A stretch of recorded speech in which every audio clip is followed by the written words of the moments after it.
right, welcome to the show. Welcome to Thursday Night Forum. Everybody has gathered here. We got Gary, we got Alonso, we got Tom. Three friends. We'll start out as friends and then as enemies and then finish it.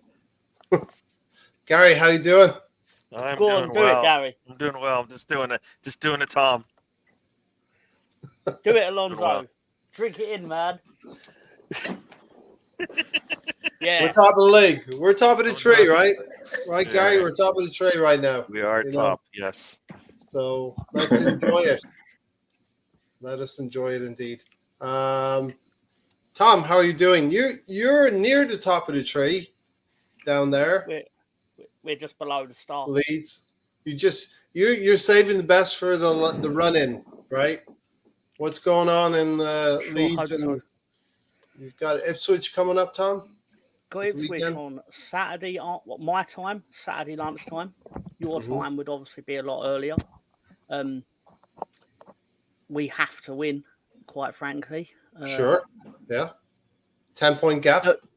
The manager has said, Daniel Farker has said, for example, there's no need to worry. If we don't win, it's not panic station. Still got 20 games left. And I'm sitting there thinking, yeah, but I'd be a lot less worried if we actually turn 10 into 7.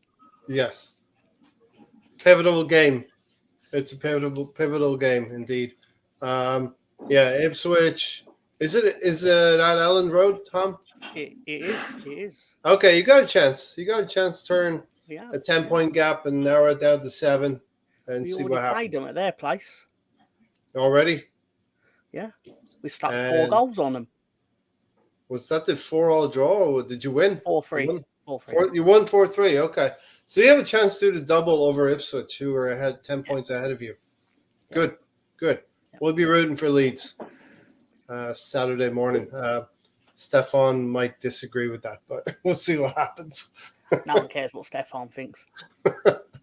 Alonso, I know you're a little bit under the weather, I saw earlier. Yeah. But, I'd rather be here talking to you guys to, just talk about Arsenal and absolutely whatever else to talk about. So, yeah, good to be here. Good to see you, Tom, Gary, and Ray. Hopefully we can talk some good things tonight. Yeah, we're going to talk good things tonight. I will give you kind of agenda. Gary, the roadmap is Arteta's coming up on 4 years. We'll talk a little bit about Arteta. We'll talk a little bit about Emery, what he's doing at Aston Villa.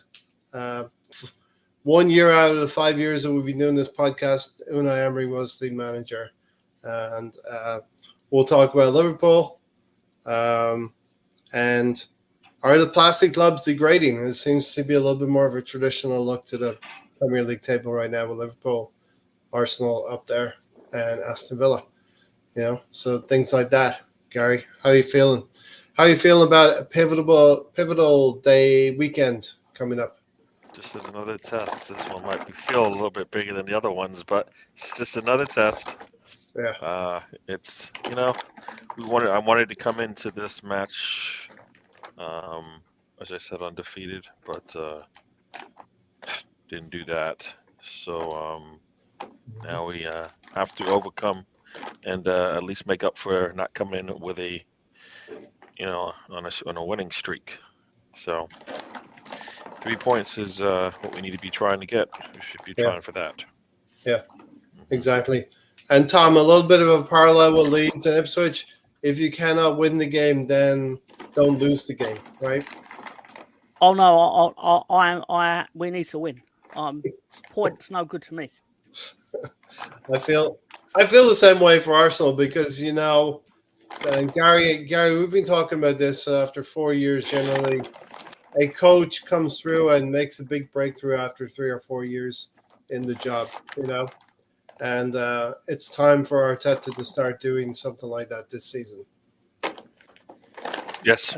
Yes. Oh, sorry, Gary. Go ahead, Tom. I was just going to say, a tie at Ellen Road on Saturday would be like kissing your sister. No one wants to see that.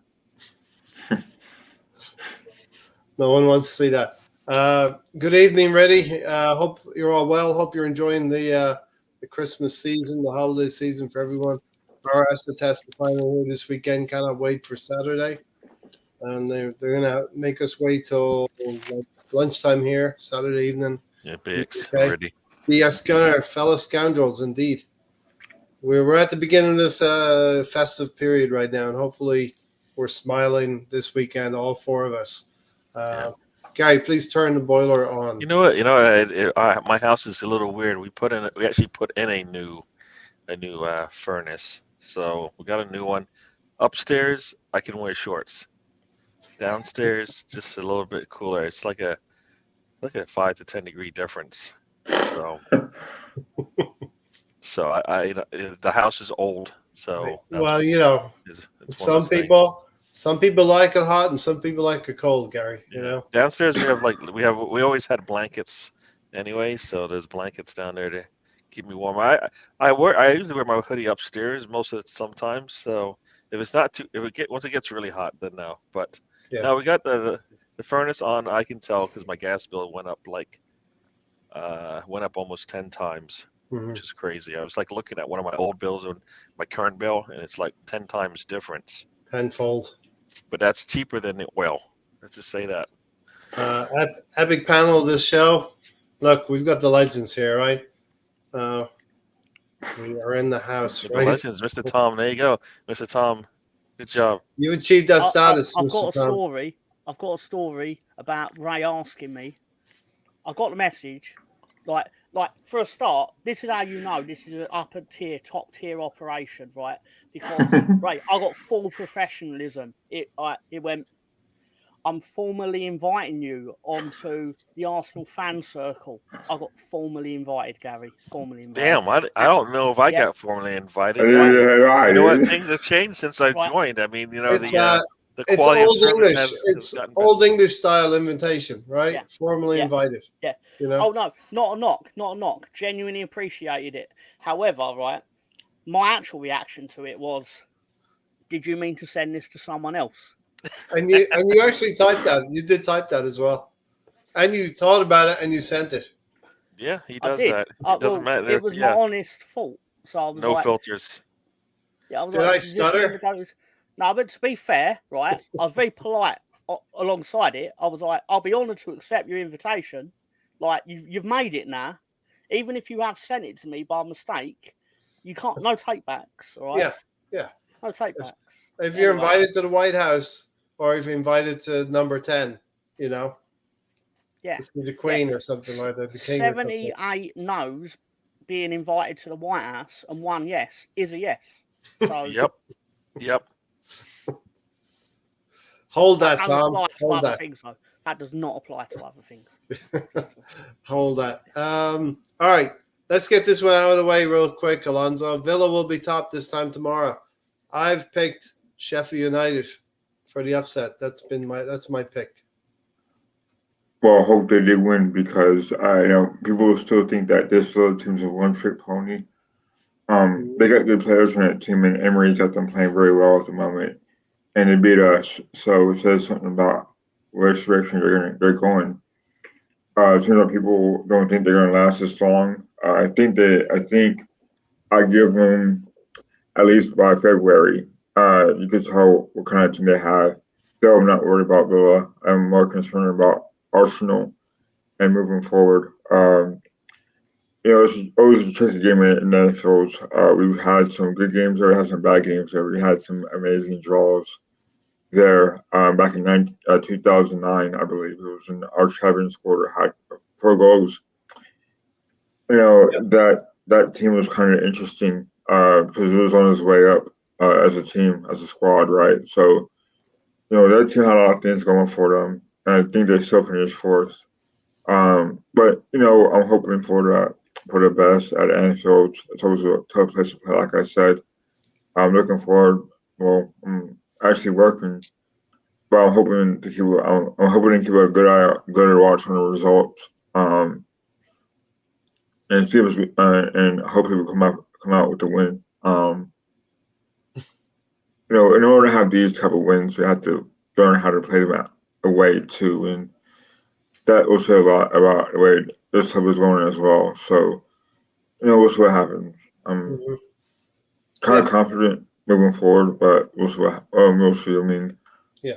I think they're both similar in a way that they want to be up front. They had two good managers. Obviously, Klopp has been at Liverpool for a while now, and Arteta has still trying to find his way, I guess, in the way that he's trying to get Arsenal back on top. And to be on top, it has to be teams at their place as well, which makes it tricky. But I'm kind of confident we could do the job there. Yeah, 100%. I feel like Aston Villa, there's going to be a shock result coming down the line. Obviously, I picked them hoping it's going to be tomorrow. That expectation. You never know, Tom. You never know. Football, well, someone once said, it's a funny old game, football is, Lolo, we will invite you, Lolo. We will invite you. We built it, You should. and we will invite you. You Tom? should. He's good TV, man. The one thing I will say, right, is, for example, Mr. BX Guns wrote, Villa to win isn't a lock. Sheffield United have their backs against the Wolves. Yes. It's a fair comment, but it's definitely the comment of someone that needs Sheffield United to win tomorrow.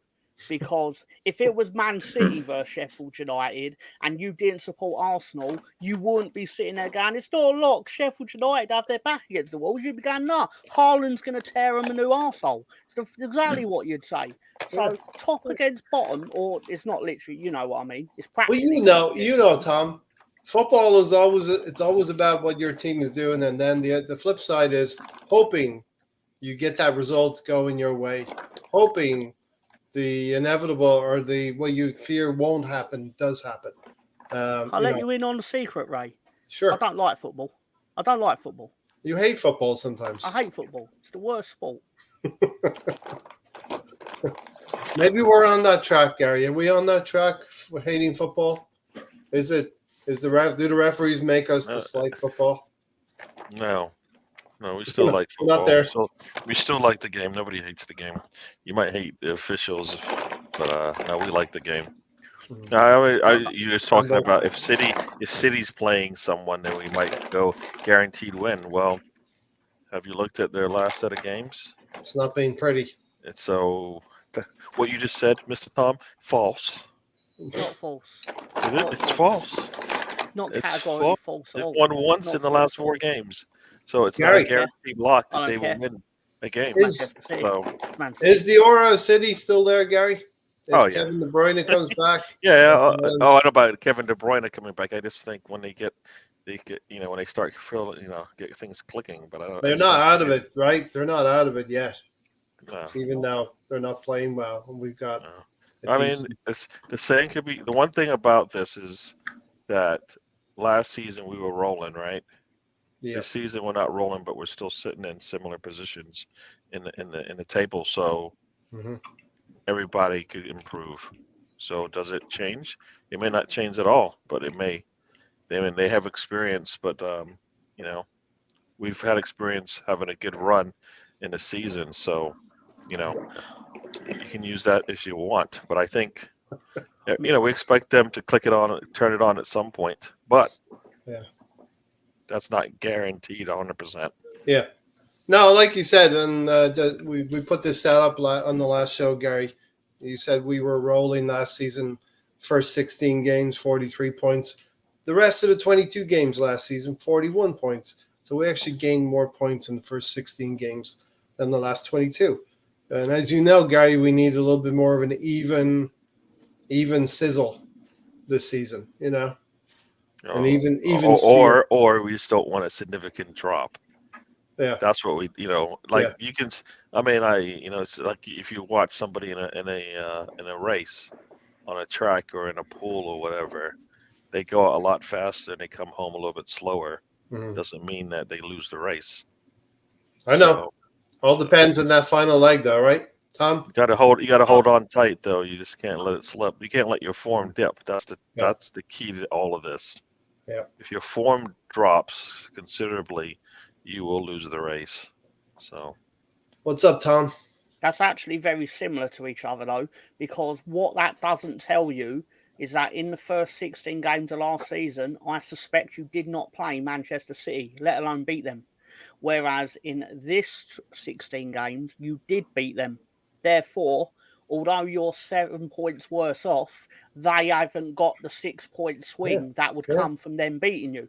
He does speak sense. You see why I invited him No, on? I don't. I still don't understand a word he just said. It sounds like nonsense. You don't want to hear. It You have to want it to sounds hear. like Gary, nonsense I'm to me. literally a mathematician. Yeah, I don't think so. That sounds like you play one on TV Maths. for sure. You play one on TV, I get it. Yeah, I think you know what he's saying. I could try to translate. I don't want to know what he's thinking. I'm sorry, I don't. Okay. The rest of the audience get it. They understand. They don't either. They understand your motives, okay Gary. if you They don't. understand what Tom's saying. The rest of the audience get it. You know. Ray, every time you say it, it doesn't mean they get it. Okay. All right. I love my audience, our audience. So yeah. I'm just gonna have a sip of Pepsi while you go at it on behalf of me. That's fine. That's fine. That's fine. Now let's get a few comments in here, and then we'll keep going here. We're going to come back to this one, kind of beginner about Klopp feeling the pressure. I've got that one starred for you here. BX said Villa is in the lock. Yeah, we talked about that. The invitation is in the mail, in the post. Lolo, never invite me. You've been on this show before. Never. Don't use absolutes. Villa looked crap until the penalty. They were a little bit creaky. That was an entertaining. I didn't watch it back, but apparently injury time, Villa's last game in injury time was quite tasty in terms of on-field squabbles. It's hard to keep the form that they had. I mean, you beat City, you beat Arsenal. That level of consistency is hard. So absolutely. It's a little bit like last season, not playing Man City in the first 16 games. Right, Gary? It's a bit biased, but the 1 point for Tom. It's a bit biased, but the league's been up and down. I don't want to give him anything. Why do I want to give him something? I'm sorry. You're in this giving mood for some reason. I'm playing Scrooge. You get don't nothing. Take your squabbles onto the Arsenal fan circle. This is a complete holiday show. Gary, you got Santa over there. You got Gary, Scrooge. When you go on a road trip, you've got some baggage in your road on your. You're damn right. I got baggage. Everybody. That's not PG. No, baggage. You don't mean like a suitcase is not baggage? Maybe you need to look up the dictionary and see what baggage actually means. I didn't even know what he meant, but I just knew if I said it ain't PG, you would all like join the dots and get 28 or whatever. You and Tom are bringing I kind of thought it's not thought of. Nobody thinks that way over here. Lolo's right. We don't need Villa necessarily to lose. It would just be nice. We hardly care if Sheffield win or not. Most importantly, we need to win our games, and we'll definitely get onto that. 66 points. We need. I'm not sure what 66 points means. That he's saying you're going to win every game remaining. Oh, I believe it was 22. I love it. 22. There's another mathematician. See, 22 points, 22 games out of 22. That's nothing, right? It's not 38 out of 38. So, right? Gary, I'll sell for 18 wins. Our away performance is not really as inspiring as last year. I think our away form was pretty decent, really. I mean, here's the difference, and we'll get into this one now. We talked about this before, but the difference between Granit Xhaka combined with Thomas Partey compared to Declan Rice and Havertz, it's going to give you a different look, right? It's going to give you, if you have Rice and Havertz, gives you more stability, more dominance in midfield. If you have Partey and Xhaka, you have that dynamic duo, but maybe leave something behind you where our back four can get exposed. And I think that's what was happening last season. A couple of times Partey got exposed as well. Great box-to-box player going forward, but maybe not defensively sound against if you stack him up against the Declan Rice. And actually when they came up head-to-head against each other in that West Ham game, Declan Rice won that penalty, you know. Any thoughts on that? Any three of you? Yeah, I think Thomas Partey shows that he's also a decent passer of the ball. But we haven't seen it lately because he's been hurt. But I think he's also older as well, which is a shame we couldn't get him earlier in his career. But that being said, I think Partey still has some stuff he still has some tank left in him, I think. Now it'd be interesting to see if we ever get a Partey Rice midfield. Mm-hmm. But we never know because again he's always hurt. Partey's always hurt. So but I think it just took time for Havertz and Rice to get in that midfield and not necessarily dominate, but play well with each other. Xhaka and Partey were a different duo. They took a while to gel under Arteta, whereas you have Kai Havertz and Rice, and they've played it in the league they've played in the league for a long time. Yeah. So they've been in the league together. They've been in the league for a while now, so they know what to expect from their opposition. Whereas Partey came from Atletico Madrid, and he probably wasn't used to the toughness of the league. I would say. So it took time for him to adjust. Whereas Rice knows the competition he's facing, and Kai Havertz, granted, is in a different position from when he was at Chelsea. So, but I think, like I said, it just takes time to develop your partnerships or being together in a different midfield positioning as well. So, all those things take time. Mm-hmm. I'd like to go to Tom next, and then Gary. But Tom might give the unique aspect from looking, from a different club into Arsenal. The difference between the duo of Partey, Xhaka compared to Rice and Havertz. What do you see, Tom? I see a lot of wins. I mean, you look at a more rounded team, a more consistent team. And I know you're going to say you've had some bad away performances, but generally speaking, you're not generally sat there sweating that Declan Rice might not be available for key games and things Yeah. like that.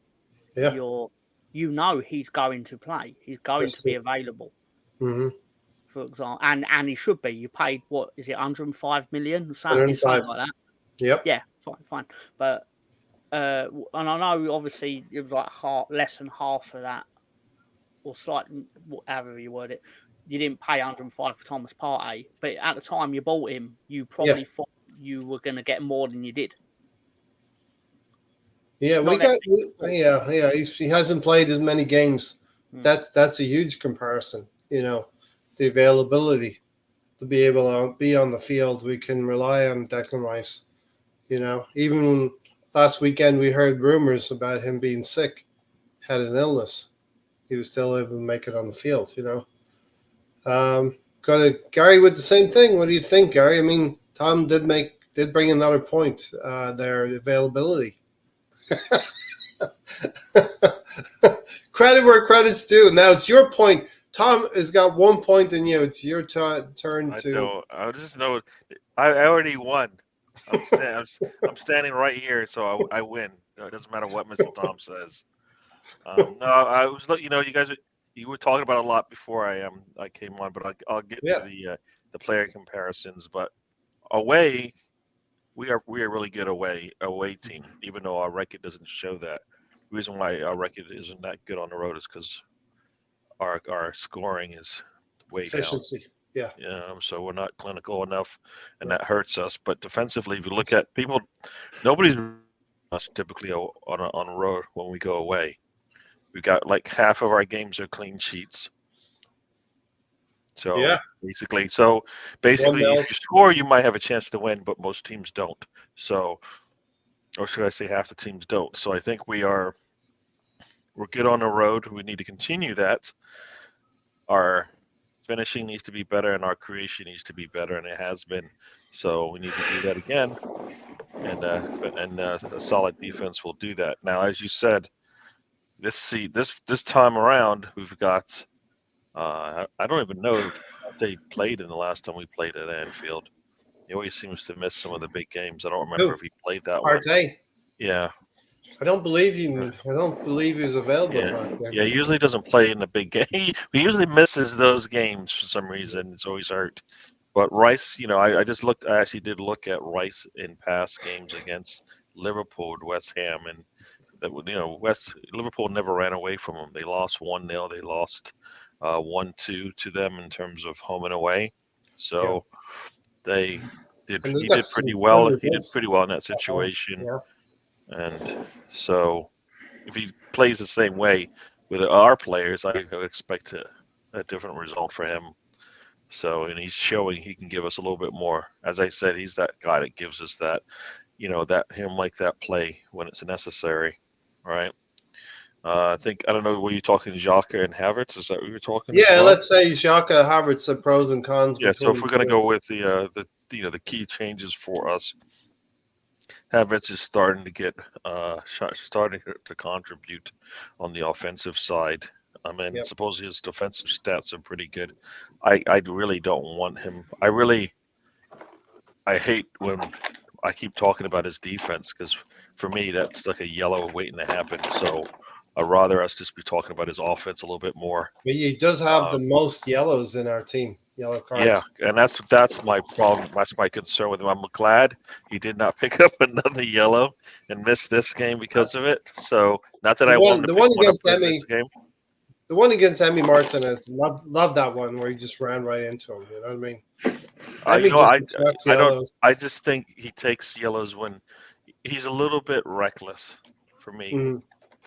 Like we couldn't get him to show any kind of emotion, and then when we do, it means he's going to get a yellow card. I just I don't get that. It doesn't make any sense to me. So I kind of he needs to be a little bit controlled in certain situations because getting yellows isn't really what we do either. I mean, you look at Declan Rice. He's luckily, knock on wood, no yellows at this point, and he doesn't typically get yellows out there. So we need a little bit more control from our midfield because I don't want him to have to. I don't want him to get 2 yellows, and on his day he can definitely do that. Yeah. Tom wanted to come in, and I remember Tom when I was in school. This is how you get the teacher's attention. You go like that. It's just more of a question based on St. Gary said.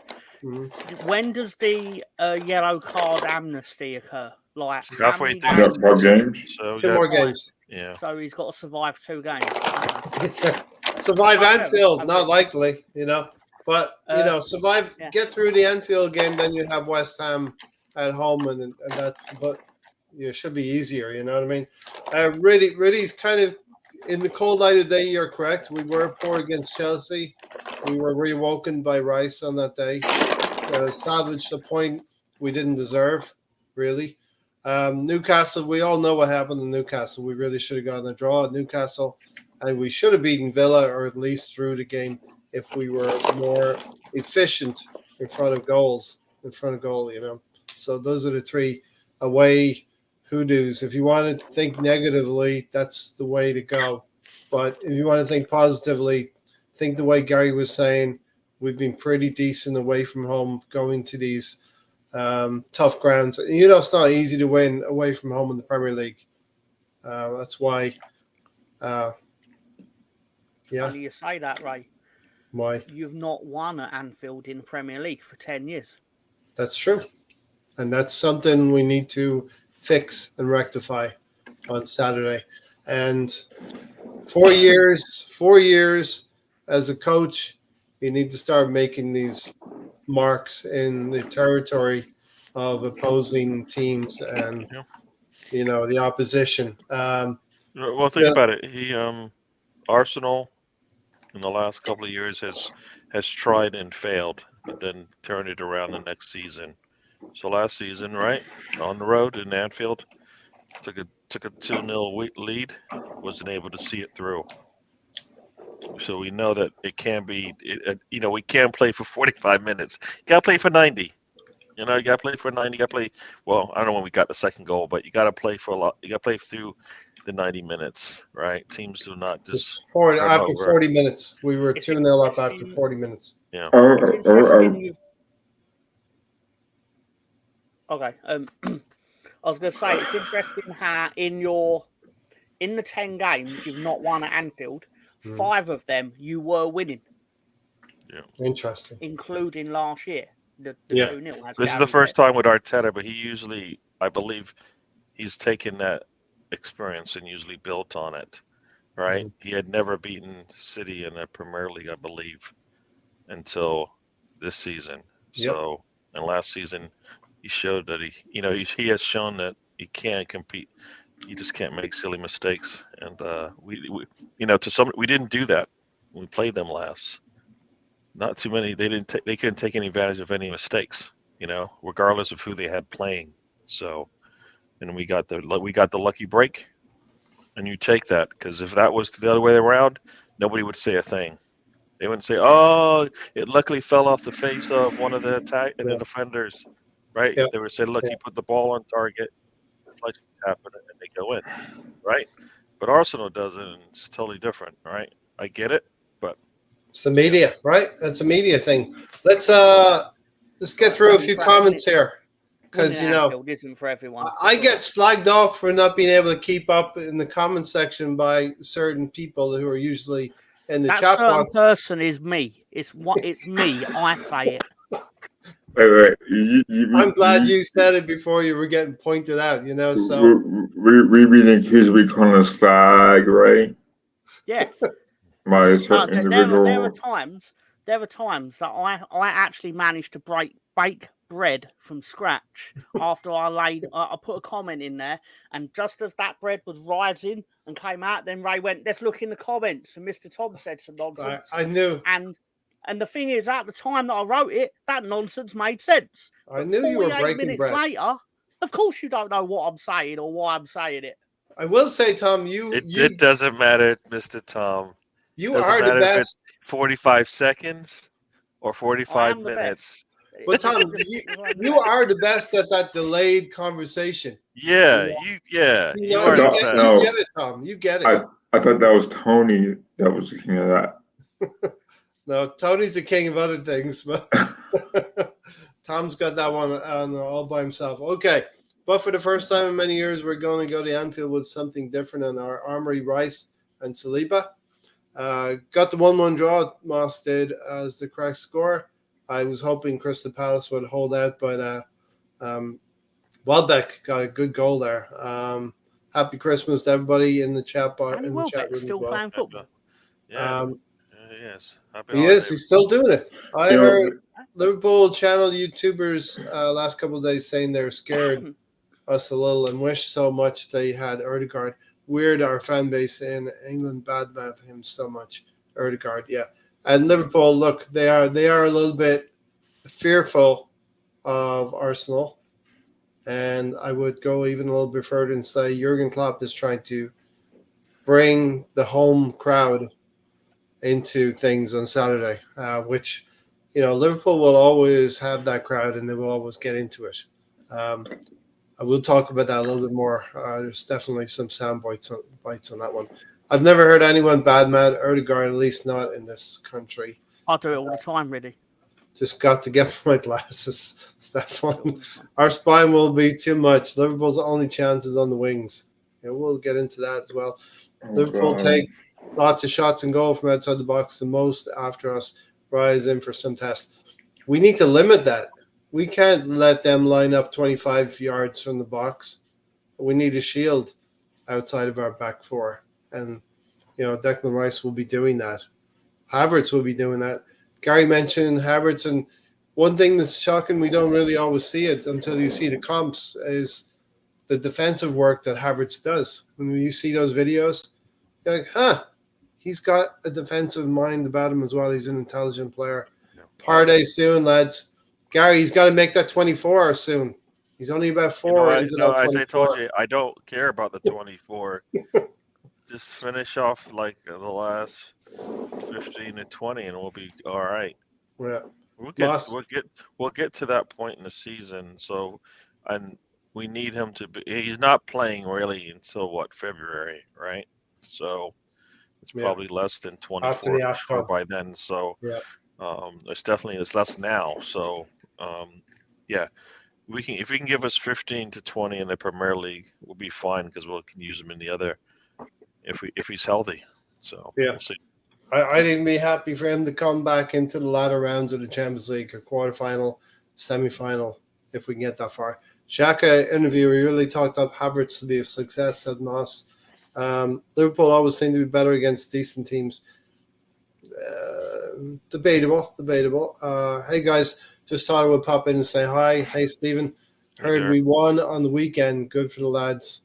I hope they get the win at Liverpool. Have a good one. Take care all. It was a dominant win as well. We'll talk about that one in a second. We have the squad and the time and momentum to end the Anfield jinx now. They are something like 49 unbeaten at Anfield, but we got to beat the team that goes in there. Do you know the last team who beat him at Anfield was? Nobody cares. as long as the next time winning at Anfield, not for as everyone. long as on Sunday you can say that's Arsenal. Gary, I really don't care about the one before. I opened the door. There was a crack in the door, and he put a foot right in there. Yeah, I don't know. Let's talk about who is the one in 29 and 1? 49 or something. 29 or 49. How many unbeaten are they, Tom? 29 or 49? It was us. We won at Anfield. The mighty Leeds won at Anfield. As I said, nobody cares. Nobody cares about that stat. I opened the door. Why did I do that? Meticulous planning, and I let that slip. No Robertson, no McAllister, Trent, Diaz, Salah, the biggest threats. Nunes is also a problem. I can tell you something that may concern you, even more than Gary's fear of Leeds getting the next win at Anfield. Okay, right. Did you know that Arsenal have not kept a clean sheet in 15 matches against Liverpool in the Premier League? Oh, well, come on. You're going way back when this is over the last 15 seasons, 7 seasons. We haven't kept a clean sheet. We did in the cup. It was a 0-0 in the cup. I don't care about the cup. The cup don't give you 3 points. Ray, come on, listen to the man. Thank you, Gary. And you know, I was 100% factually right because Gary would have looked for any inch to have nailed me to the wall. Yeah, I was a little disappointed you didn't let that one slip, but you did all right. Thank you. You did good. Thank you. Very kind of you. Thank you. We can't let Trent roam anywhere in midfield outside our penalty areas. Yeah, we have a Rice in there, right? Yeah. And we got the two towers behind him. So Rice. you know what? And that if Jesus is playing, that'll put a little pressure on them as well. Maybe slow things down and make it difficult for them. So this is going to have to be one of those perfect games for us in terms of our press. So I know the Liverpool fans are a little bit on the fence about Trent, whether he should play as an actual right back or that inverted thing. And I know we have the same. If they're going to punish Zinchenko, then if Zinchenko starts and their plan is to punish Zinchenko, then we have to do the same on the other side, right? And we did. Well, to me, that's part of the problem. Zinchenko always loses to Salah every single time. Then he makes legs look very poor. So I will not be surprised. Actually, I'm willing to take the over that he does get turned around. I mean, it was the score. That's every single time we played them. Ever since Zinchenko was on the team, they aim for his mistakes. They bully him off the ball. So they're gonna punish him. I could see it now. Yeah, if Arteta can bring in Kyrgios in and play him in his first game ever at Anfield, maybe gives him a start at Anfield because he does crazy things. Yeah, do you think Kvyat is a live option over I Zinchenko? know, but I just think he does crazy things, and it wouldn't surprise me. Yeah, he hasn't done many crazy things this season. Sooner or later, he's got to take that opportunity. I think we all seen it. Like Zinchenko is our most mistake-prone player we have, And I know I said it multiple times. So at what point does it just say, okay, man, you got to sit this one out? Yeah. Well, that's why for me, if he plays that and we don't score, part of that's on him because supposedly that's one of the things he brings to the table. So we know there's a mistake in there, but we also know that he can help us in our attack. So if that's like I said, I don't know. We have to score with him on the pitch, or else he's not doing his job. Well, As look, much as so defense for me. we got to have Salah on that right wing. You got to be careful about this. You got to think about it. So maybe KVR would be our next best defender as a fullback outside of Tomiyasu. But he did switch sides for Tomiyasu last season, right? And that worked wonders. So maybe Arteta does it again. Yeah. Huh? Well, I don't know what you're trying to say. What I'm trying to say is usually he played on the. Yeah. He played. They switched sides. Yeah. So that was the home game, but Anfield is a little bit different. Gary, Jurgen Klopp's comments. After this. I don't understand this. This is for me. This is nonsense. Why? Why is it nonsense? I don't know. I just think it's nonsense. Manager Jurgen Klopp, who I need you guys to scream for us, please. You respect Jurgen Klopp, and is this silly from him? I think it's silly. So biggest myth in football, that Liverpool atmosphere. It's loud when they sing their song. It's loud for 30 seconds after they score a goal. Anything other than that, absolute silence. It's like a phone on silent mode. Okay.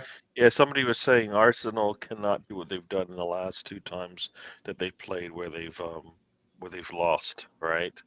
And that is one, give Liverpool something to fight for, give Liverpool something to respond to. Both times, right? One was Nuno. One was I think it was Aubameyang. Like the first time, it was Aubameyang's tackle at one point gave them a free kick, and that basically woke them up. Yes. Then I think it was Nunez and Nuno's having a bad day, and Arteta get going back and forth with Klopp. And you know what? You can't do that. You don't give them anything to cheer about, nothing to give them something to light a fire under them. No way. Here we have Mikel Arteta. Liverpool fans don't like Mikel Arteta because he's a former Everton player. Not just Liverpool fans. Huh? Not just Liverpool fans. All right. Well, we're talking about Liverpool right now. He's a former Everton player. A former Man City coach who they were fighting for 4 or 5 seasons. And they come to Man City, and Man City would wipe the floor with them at times. And Arteta was part of that. Now they're looking at a landscape where City maybe aren't performing, and they're feeling, well, we're entitled to a Premier League now. But they're looking around, and Arsenal have timed their ascension. They're told them nothing. Their best football team in 30 years is their best era in the Premier League era, and have 1 title. And a Champions League or 2, right? Yeah. No, not 2.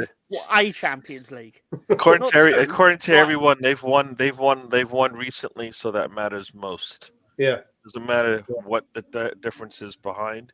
Like if Arsenal were to win, right, it'll be like, oh, it doesn't matter. It's just a new year, right?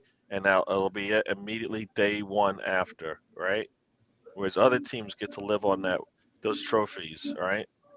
When's the last time they won a big trophy? It's been 2-3 years now, but they get to live on it. Yeah.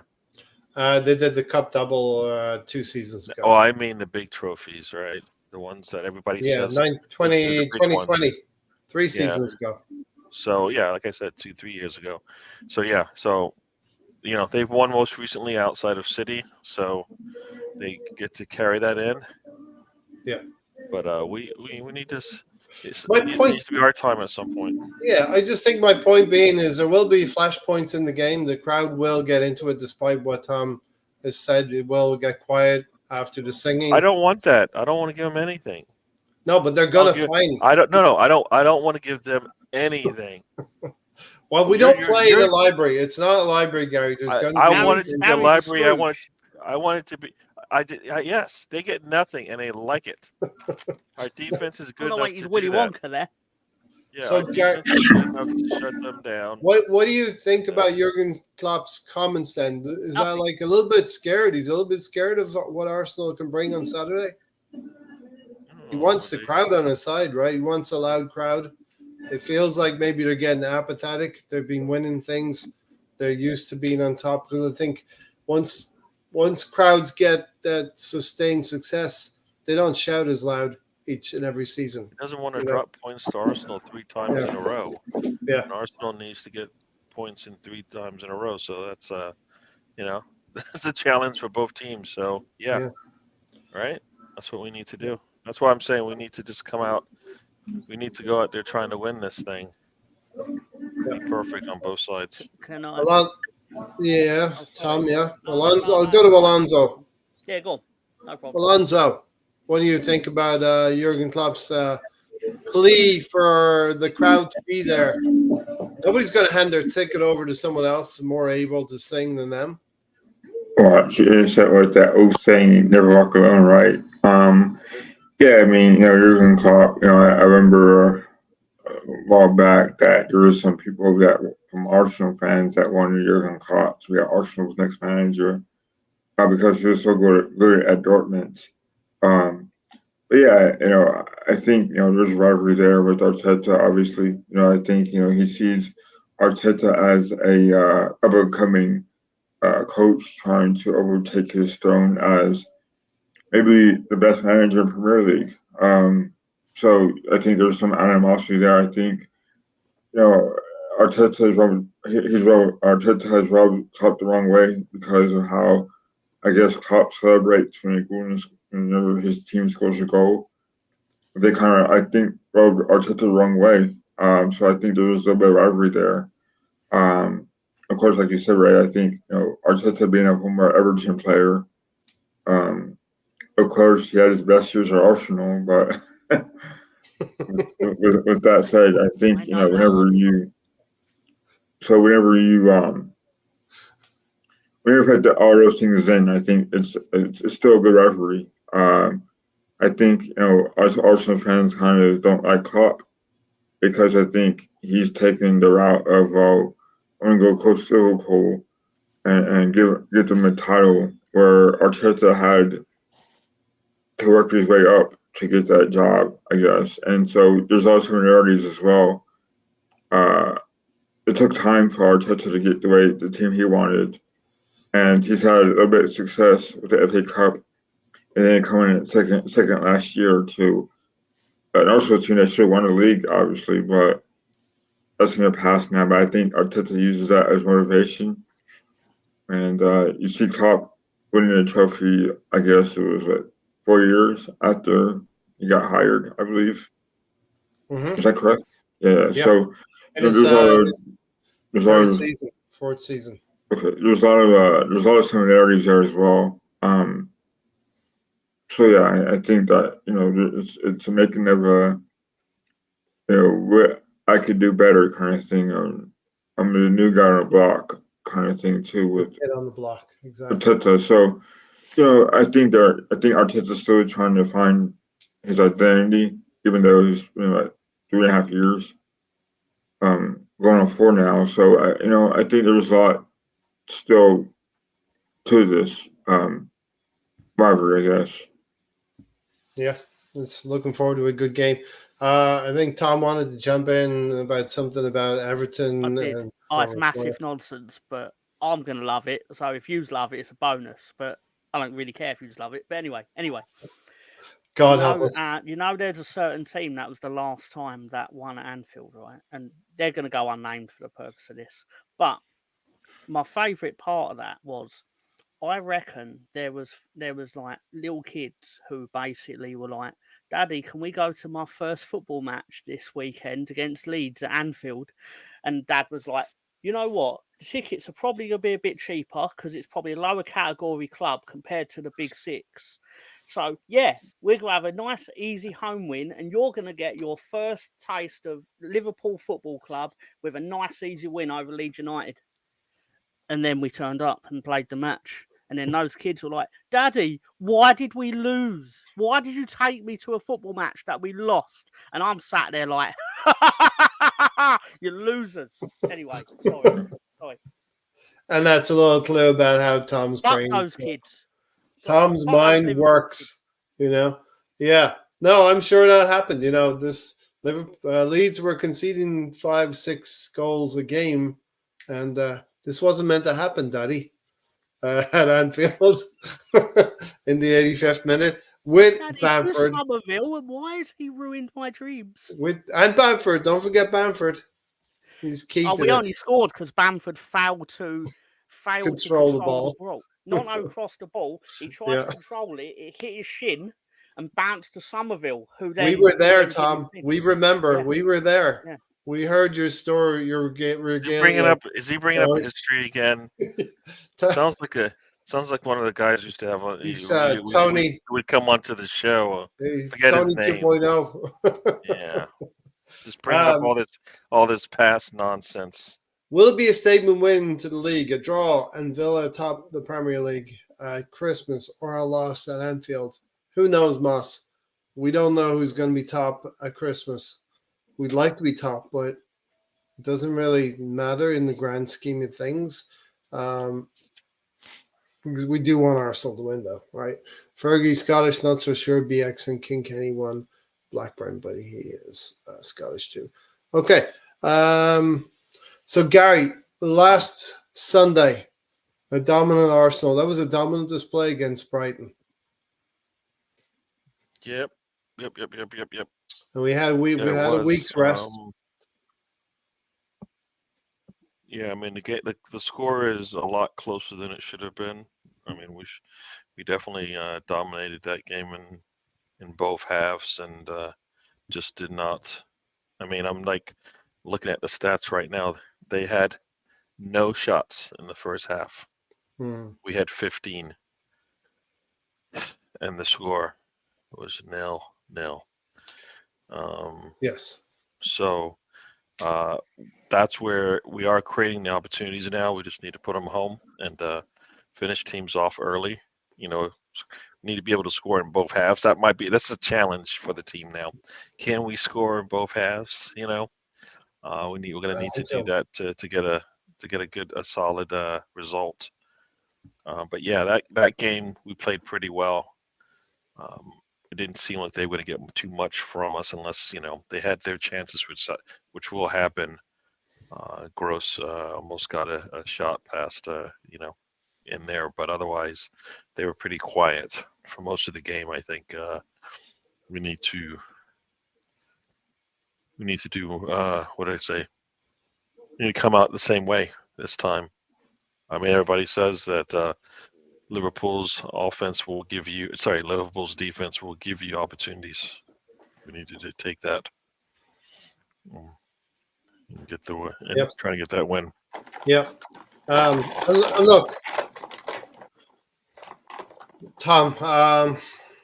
Arsenal got their man in the summer. Declan Rice targeted 105 million, and Liverpool were definitely involved. I think a lot of clubs were involved in the conversation for Rice, but in the end, when they find out that he's not going to go, he's only interested in going to Arsenal, they will pivot. So it was kind of dance at the end of the window when Caicedo didn't know if he was going to go to Liverpool or Chelsea, and Liverpool didn't know if Caicedo was going to go to Liverpool or Chelsea. So that was kind of a signal of Liverpool's indecision in the transfer market, right? Well, Brighton are running a Ponzi scheme, clearly, because other than Trossard, I don't think they've sold a footballer for a lot of money that's actually been better at the club than he was at the club at Brighton. And someone's going to say Ben White, but that first year. Anyway, but I'm just saying, Brighton probably should be investigated for fraud. How do you mean? What do you mean in that way? because they're selling players for like 80 million and they're crap. Well, Caicedo was good in the Brighton scheme. Yeah, Caicedo played well. that's part of what makes the cons so elaborate, is that they've managed to convince the footballing world that their players are worth like 80 million pounds when they paid 4 million for them.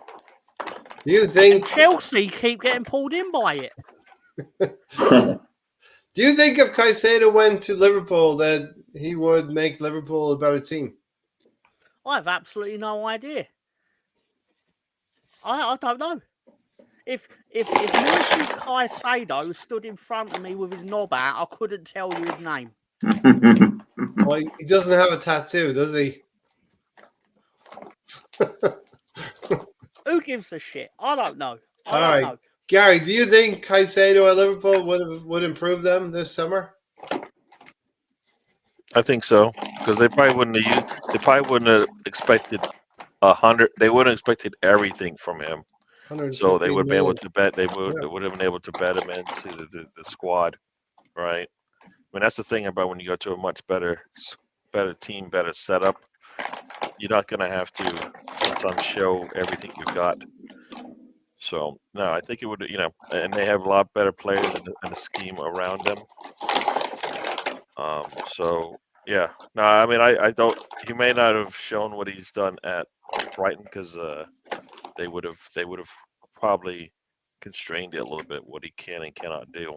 I mean, they are a good squad, right? So I think, yeah, you take a really good player and you put him in the system. They have to adhere to the system first before they can go off and do their own thing. So, yeah. Yeah, look, they tried to get Caicedo in the door at Liverpool. Kind of embarrassing for them that he ended up at Chelsea at the end of the day. Look, there's an agent involved in that as well, and the agent advised Moise Caicedo incorrectly. They flirted with Lavia as well from Southampton. Lavia eventually, they never sealed a deal with Southampton for 60 million. So they kind of have egg in their faces in terms of the number 6 position at Liverpool. Lavia went to Chelsea. We haven't seen him either. He's injured, I think. And they ended up with a guy called Endo that a lot of people didn't know about, myself included. He is a Japanese international, but he's no Declan Rice, And in the long run, I think Liverpool supporters might rue the day that they didn't go and pay for a better number 6, Tom, than they have right now. Yeah, but Declan Rice knew it was like if someone said there, he's a supporter, and that move to Chelsea was muted for about 5 years. That's where he was going to end up. Yeah. But then Chelsea, Todd Bowley bullied the situation, and he sat there and went, "Well, I can go and play in the Champions League with Arsenal, or I can go and just be midfielder number 42 at Chelsea." Yeah, where they've got so many players that half the team doesn't even have a locker number. Yeah.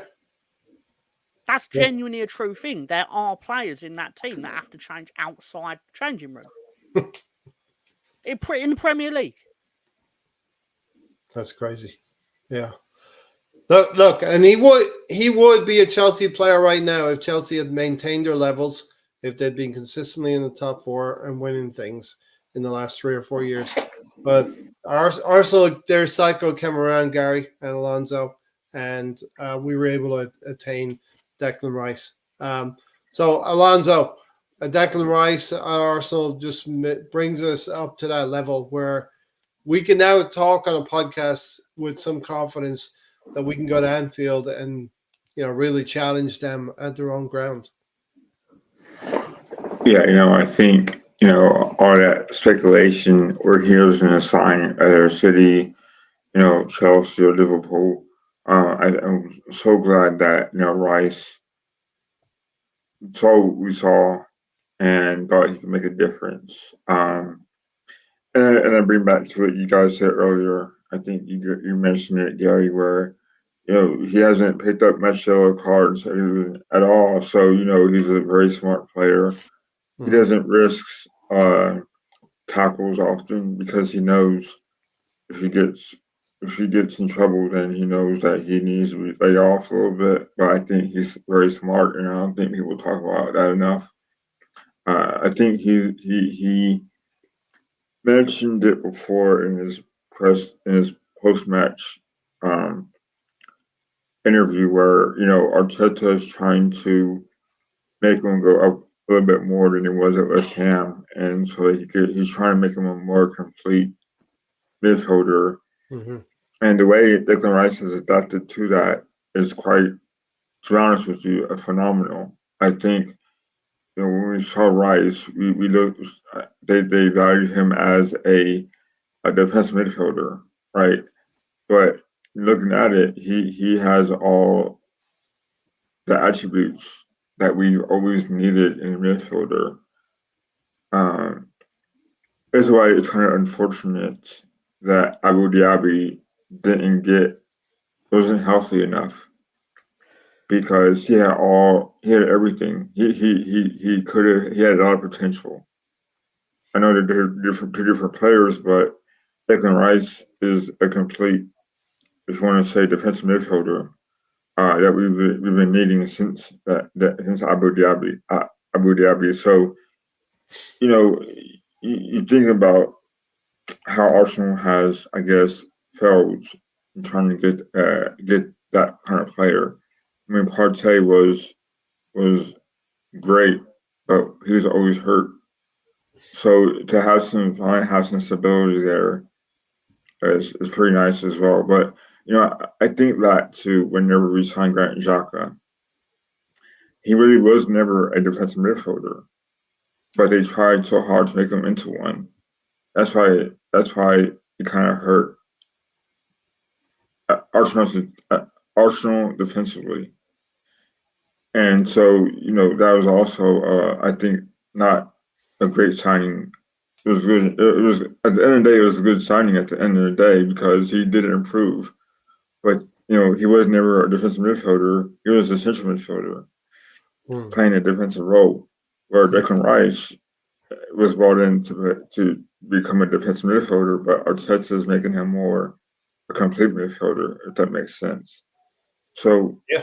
It's a good thing that we signed Declan Rice. And at first, it kind of hit me a little bit because we are now attracting great players now, and that's hopefully a sign of things to come.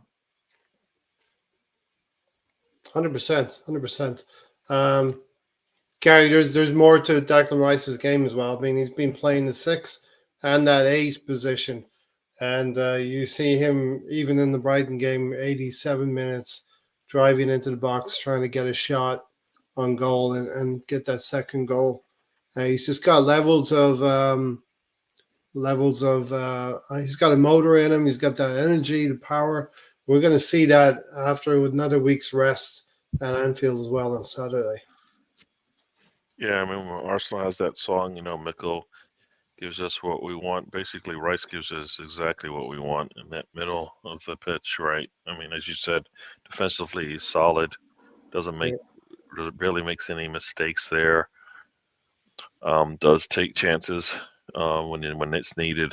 And then if things aren't going well going forward, he will get involved. We've seen him take balls off the line and clear them home. We've seen him take the ball into the box and do nice things there as well. So basically, I mean, I'm not saying he's Jordan Henderson, but that's the type of trait that he's demonstrating to us right now, is that he'll just do whatever's necessary. But he's for me a lot more talented than Henderson was for Liverpool. So they're looking at a past captain of theirs when they look at Rice, because he has given us everything that we need.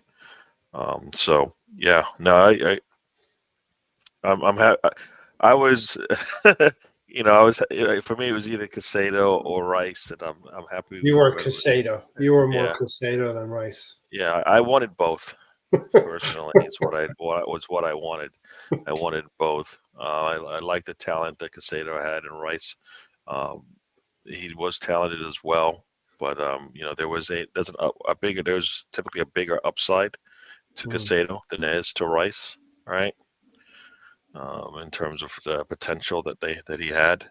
So, but Rice has been everything that we've needed, and I didn't know he would get that chance, and he's showing that though. So he's actually doing it for us, and that is great. I'm enjoying that. It's one of those We're things where getting you put him in the middle of the pitch, and you're like, all right, yep, well safe. that's sorted, right? I Mhm. don't need to worry about that. I know Yeah. I'm going to get something from him, so that's Money really well spent, Gary. Money well spent, right? yeah. When 105 you spend that money and you see what you're getting, you go, yep, that's what we needed. Mhm. And as many said, it's been many years since they've put a player in the middle of the pitch for Arsenal that's actually been able to do the job, and he's doing the job. Big up to Tony Turner in the chat box. Brownie's listening in the background. Big up, Brownie. And Michael has joined us with the mic drop for Declan Rice. I saw Tom with his hand up. Very nice. Yeah. Gentlemanly. Yeah. Well, you started your segment on Declan Rice, however long ago, with, to quote you, we got our man, right? But you know who else always gets his man? The Mountie. So what is what? This is the nonsense that this man brings to the table He here. always gets his man. That's your first strike. If you hit 3, you're gonna get strike. You're gonna get dropped. I didn't know you can do that, Ray. You'll get dropped to the green room. I am glad that there's something. Yes, I'm gonna have to use that on my shows. You can go back to the green room. What I love about this ruling is everything I said about Liverpool, absolutely fine. Me saying fuck those Liverpool kids, absolutely fine. Bringing the Mountie onto the Arsenal fan circle, unacceptable. Well, there's levels to this thing. You just don't understand, right? Yeah, there's levels. Tom. Mountie is where we draw the line. Like you got to calm down, young fella. You're that footballer who cleans someone out in the first 5 minutes, and then you tell the ref, "That's my first one, ref. That's my first one. Let me away with it." 5 minutes. I'll be trying to break records. That's my first one, ref. Don't give me a yellow right now. It's my first. I'm allowed one, right? So I allowed you one. When I was 11 years old in a 5-a-side tournament, I was the only player in the entire tournament where the referee had to tell the manager of the team, "You need to substitute him, or I will have to send him off." That's a badge of honor right there. That's a badge of honor right there. I heard that. Remember when Arsenal's defense was described as a back 5 with Keown? Tom, your shirt is reversible according to Tony. He's got evidence. Yeah. Henderson was a shit Declan Rice. One reason why I bring up Henderson is because I recall many times watching those Liverpool matches, and Henderson did pretty much everything. He played on the back line when they needed it. He played in midfield, and we've already seen it now. Arteta's like, well, I might have to use this man on the back line, right? So, yeah. No, you saw that question there, the comment there from Michael about Rice is doing that theory. When we see this avatar, he's going for props. You know that? Yeah. I don't. I try not to pay attention to what he's doing. Right. Michael said Rice is doing that Thierry Henry thing where he goes to win the game on his own. Yeah. Yeah. No, you know what? At some point, you always say somebody needs to, people, the quote is what? Somebody needs to stand up to be counted kind of thing. Yeah. At some point, you just can't sit there and just watch the same thing happen. You're like, who's going to be the man that stands up? Right? Who's going to want to push their hand up and says, I got this. Take my lead. That's Rice. He will bring the ball. He will attack if he feels like something needs to change. That's what you want with your leadership, right? I don't like what I'm seeing here, and we don't have time, right? We don't have time to sit around and wait. Maybe we won't get what we want out of this game. And he'll do that for you. So I'm enjoying that part of his game, and I know that's not something that we would see much at West Ham, but he's showing it for us, right? So we'll take it. Hey, no making fun of the Manties, you know. We have Making fun. I Canadian gave them viewers. money. I See, bought their action see, figure. see, Mr. Tom. See what you see. See, I tell you, watch yourself. Watch How yourself, many little Mountie man. action figures have you got? Nobody. No, you know what? I think you don't understand. You Calm don't even down. know that. You're Calm stumbling over down. your words. You don't even know what Calm, you're going to say next. calm down, sir. Calm down, sir. Wow. Yeah, this listen. guy. Declan Rice is going to be in that midfield with Havertz, and we mentioned Havertz and maybe overlooked his defensive prowess in that midfield. You know, we're going to need his help. The hell We're is gonna- going on? You know there's a mute Just button, right? dump When those you do things in that. a bowl and I- eat I them, know, please. No more rustling of paper. It's He's hurting that my guy- ears. He's that guy in the movie theater after all of the Yeah. trailers have played. I can't hear the movie. Guy's got like, you know. There's a general rule when you're in the movie theater: you eat all your crackly shit while the trailers are playing, and then the movie starts. You get to the quiet suites, then you know what I mean. The lights off. Just as Darth Vader's about to tell Luke Skywalker the thing, which I'm not going to spoil in case someone hasn't seen it. But just as that's about to happen, Alonso's Tom, going to walk in He's and go, trying to. Alonso's You know trying what? to You know what? steal Back in the days, your section. when they had like video CDs and you could get those, people would go into the movie. What the hell is All going right. on? My ears are All right, hurting. it's time. No, no. It's time to throw some funny comments in the chat box as to what that sound was that Alonso was making. Alonso's actually hungry and he hasn't eaten for 3 hours. It was I thought we were playing bingo and Alonso was drawing the numbers. Put a caption to that sound, Tom. Alonso's wrapping Christmas gifts during the podcast. That's what it is. I like Michael's comments. That's Liverpool's dreams being crushed on Saturday. I like that. Yeah. Like, That's Jurgen Klopp's jaw being crushed. Okay, I'm not inciting violence. There you go. That's his veneers getting popped one at a time. Klopp, his veneers. his veneers. Is someone flushing the toilet? There you go. Good stuff. Just don't have diarrhea. Alonso sounds like a ravaged trash can. Oscar the Grouch is nearby. Okay, so midfield of Declan Rice, Havertz, Ødegaard up against probably Szoboszlai. Endo's going to be in that team. And who's the other player? You know, they have an injury to McAllister. They have so they're going to have to put another player in there. Probably who played against West Ham, Gary?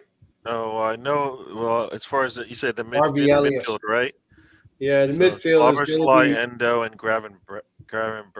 Gravenberch is injured. Oh, so McAllister's Gravenberch injured. will be who did they Harvey say? Elliott says ready. Ooh, You know what? Harvey Elliott. That's where people are talking about maybe things moving around and Gomez playing on the back line and Trent Alexander moving into midfield. Into midfield. They're not going to do that though, surely, right? I saw somebody. I don't know if it's in this. Yeah. Somebody posted that might be a thought of theirs. Mm-hmm. Because they might need to try something different. Because I think if you have Trent there, I think Martinelli would have a lot of fun and should have a lot of fun and should make them pay this time. Enough of this like attacking, the left back or the right back and not punishing.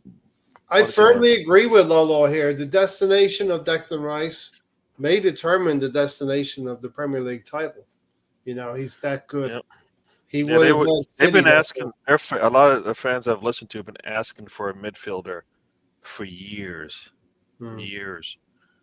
They got Kovacic. They got who's that Leeds player who used to play for Leeds, and now he doesn't play for City.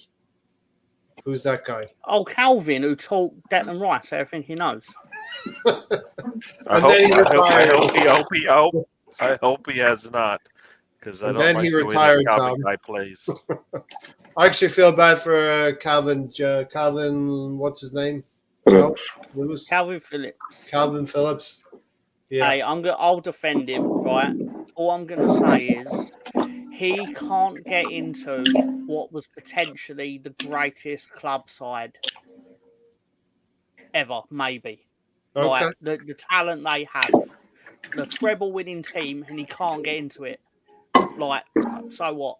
Not even a Carabao game. We slipped in the Champions League last week. That's a poor defense. I think it's a fantastic defense because ultimately, how many teams have you not Kovacic been able to plays. get into that tripled your wages? Kovacic plays. You know. Anyway. Well, yeah, but he came from Chelsea. Yeah. So listen, if Liverpool had got Rice instead of us, they'd be running away with the league right now. City, the same. We got Declan Rice, and maybe Jones starts against us. Yeah. So listen, we should be winning that midfield, you know, on Saturday, and winning midfield is probably going to help us establish our attacking play with Martinelli, Saka, and Gabriel Jesus up front. Any comments on that one, Gary? Martinelli's got to be more direct, right? I think playing in Anfield might help him. He just needs to take that ball and put the ball in the net. That's what he needs to do. If you're going to put that much pressure on the fullback, on the right back, he needs to finish it off with a ball in the net. Either he does it or his pass creates that situation. That's what he needs to do. I mean, because it's getting a little bit wasteful, right? All of that threat he's putting together, and we don't see the fruits of his labor. Basically, we don't see a goal. So we need to be there for him, and we need him to just finish it off, right? Yeah, Michael said City didn't act like a big club in the summer. They just needed to buy Rice, and they'd be winning right now. I mean, I don't think it was easy as that. The players' heart was maybe set on Arsenal as well.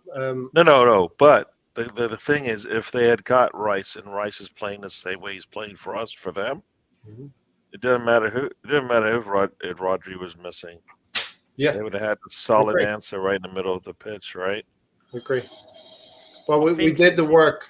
Go ahead, Tom. I think it's important to note that the likes of Liverpool and Man City were highly disadvantaged because that's a transfer where Declan Rice doesn't have to move house.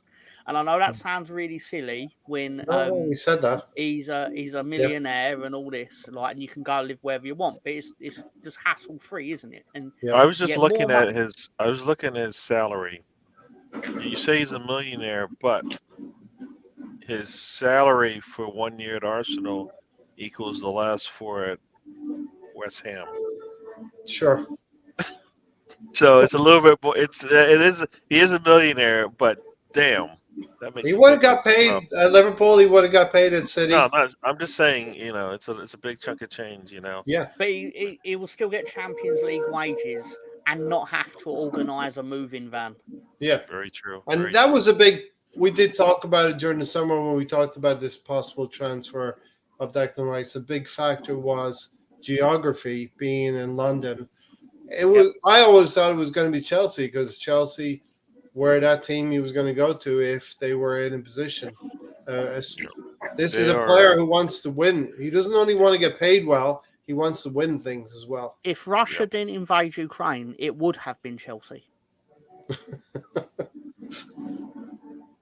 Like, I'm not I know, say chaos theory or whatever, but the reality is that a Roman Abramovich led Chelsea was clearly not as much of a shit show. Where did they finish last season?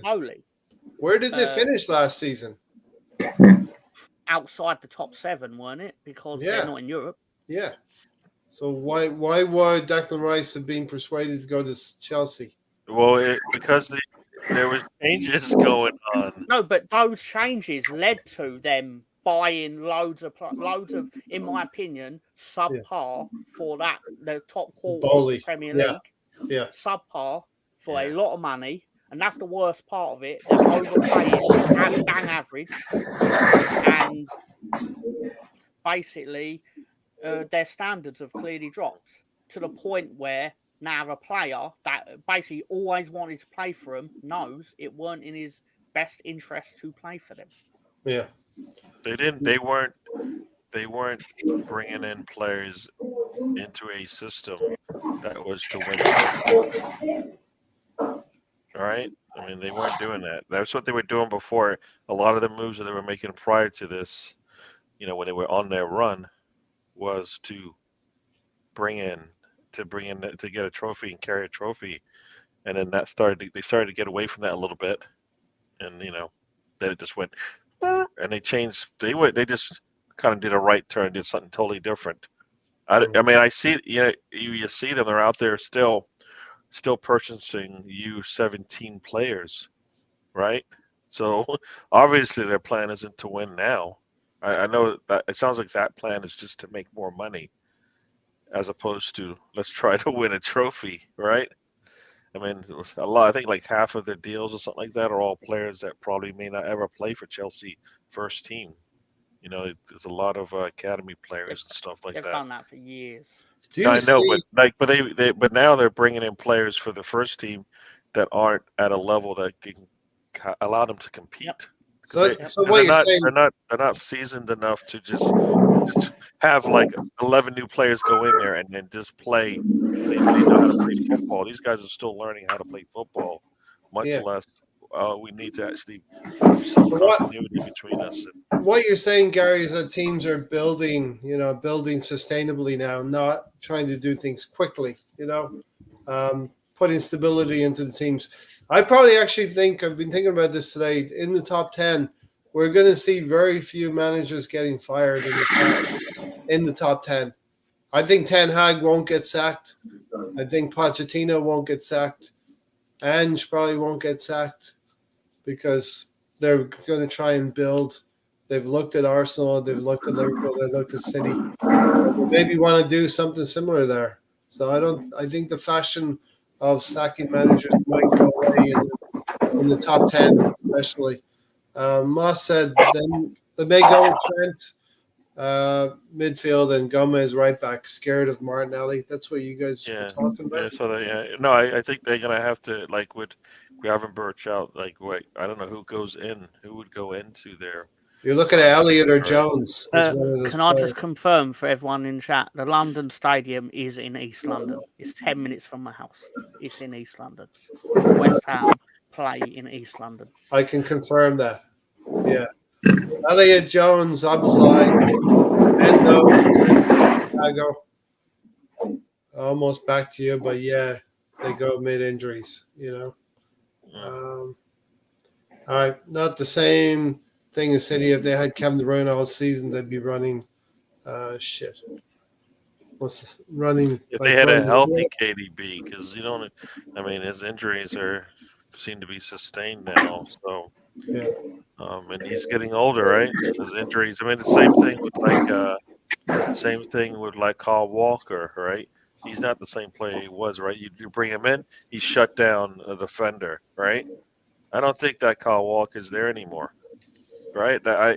He seemed to be there last season, but you grow old fast pretty quickly sometimes, and I don't think he looks like that guy anymore. I mean, I'm hearing their fans not happy with the way he's playing and being used, right? So, Michael said West Ham were going to pay Rice the big wages also. Probably couldn't pay it as much as Arsenal were offering. Take our chances, we win this game, miss chances, and the same old outcome. Probably as simple as that, Gary, isn't it? If you're efficient. No, for me, it's the form once again and the performances. If we go out there and we perform the way we have in our past game and in some of our previous games, we should be able to get something out of this game. If we go out there and we play like crap, right, then we're definitely going to get definitely can lose. So we need to go out there and put on a good performance on both sides of the ball and see how it goes. It's not an easy place to win at, so not getting a win is one thing, but not performing out there is another as well, because we need to build. We need to take what we just did in our previous game and do it again, right? Might have to do it a little bit differently, but we have to do it again, play some solid defense, give them nothing, and create a lot of chances for ourselves until we become more clinical. So we talked about midfield extensively. Now we're going to go into a little bit of the Arsenal forwards. We talked about Martinelli. Tsimikas has been one of their. I just moved that for a second. Tsimikas has been one of their better performers this season. You know. So Saka's going to have his work cut out against Tsimikas on that side, Gary. We say it again. Who is? Bukayo Saka is going to have his work cut out against Tsimikas. He's had to compete against everybody. The trick is he just needs to put his head down and attack. Don't give them a chance to catch up to him.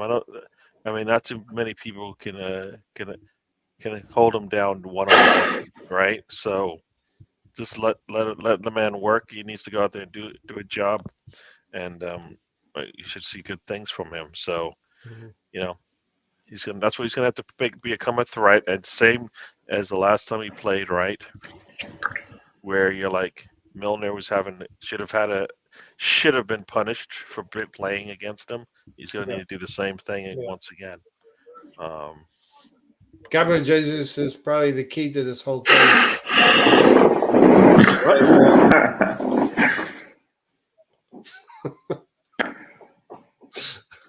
Gabriel Jesus is going to be key to this thing, right? As he goes, Arsenal will go. No, I don't buy that, Ray. You don't buy Gabriel Jesus? I do not. If he has no influence on this game, then that's a waste. It's a waste. He has to contribute like he always has in past games for us to easily get a win. If he contributes nothing, then he's just a passenger. Now he has to give us something, and he usually does. You know, if he's so I'm looking forward to seeing him do something. He doesn't have to score necessarily for me, but he definitely needs to be part of our attack. Part of the build-up, exactly. Yeah. If he has a poor game, that means Arsenal's not going to get into the game very much. It's going to be difficult to bring Martinelli, bring Saka into the game, and of course, Ødegaard, if he's busy. Ødegaard's had a couple of difficult games at Anfield as well. He needs to overcome that. Sorry, go ahead. I think if anyone, if Arsenal game plan, it's got to go through Ødegaard. You know, he controls the tempo. He controls the passing. I think to me, the players to watch out for in this game isn't Saka. It's more Ødegaard and Martinelli. I think Martinelli has kind of lost his scoring drive this year, and he's got to get going, because I think when he scores, it will tell you kind of the team Arsenal's going to have. You know, Ødegaard as well. Ødegaard's the captain. He needs to have more, I guess, influence. I think he has to be more of a leader in these kind of games. You know, he struggles to score as well. I mean, the shooting is there. It's just a matter of putting it inside the net. You know, we've scored without Jesus. You know, the thing about Jesus is that he's struggling. He scored last game, but he needs to learn. If he wants to take the top striking position, he needs to learn how to score on a constant basis and score against the big clubs. That's why we signed him, right? Yeah. And Martinelli, That's not what he brings to the table. he should be scoring every game. It doesn't have to Um, score for us to be successful. That's That's not what I'm trying to say, Gary. It's like, that's not a requirement. both of you I can mean, be if he true. doesn't score, then I'm okay with that because we have wingers. But at what point do we depended too much on the wingers last year to score goals, or at least to assist, to be playmakers? And Jesus needs to step it up a little bit, and he needs to learn how to be consistent, whether it be scoring or assisting. And I think we could agree with that, right? We If you look at the last game, that first half, I don't. Jesus started. We had more than enough chances to score. Everybody had a chance. Everybody failed in that first half, yeah. and that's partly because of what Jesus and Erdegaard, Martinelli, and Saka all bring to the table.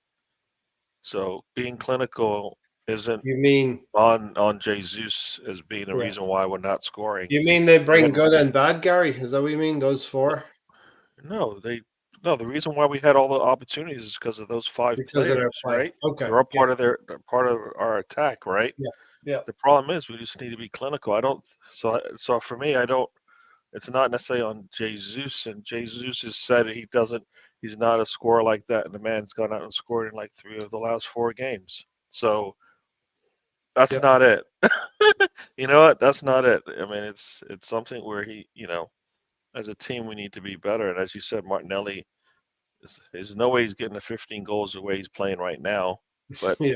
it'd be Half no the time season like left. the present for him to actually have at least have a couple of goals in a game. Ready's off to sleep. Have a lovely Christmas yourself, Ready. You guys, yes. Everyone up the Arsenal. Listen, we'll be Christmas Eve on Sunday, right? Christmas Eve. So hopefully we're celebrating an Arsenal win at Anfield would be really, really nice. Yep. Yeah, I think you're right, Gary. Jesus has scored a couple of goals in the last few games. Look, our Arsenal doesn't have to have a prolific goal scorer in order to win this league. And we've been sharing the goals around everybody this season, and the dominance of our possession in midfield will allow us to have control in games and hopefully win up there at Liverpool for the first time in 10 years, I think Tom said.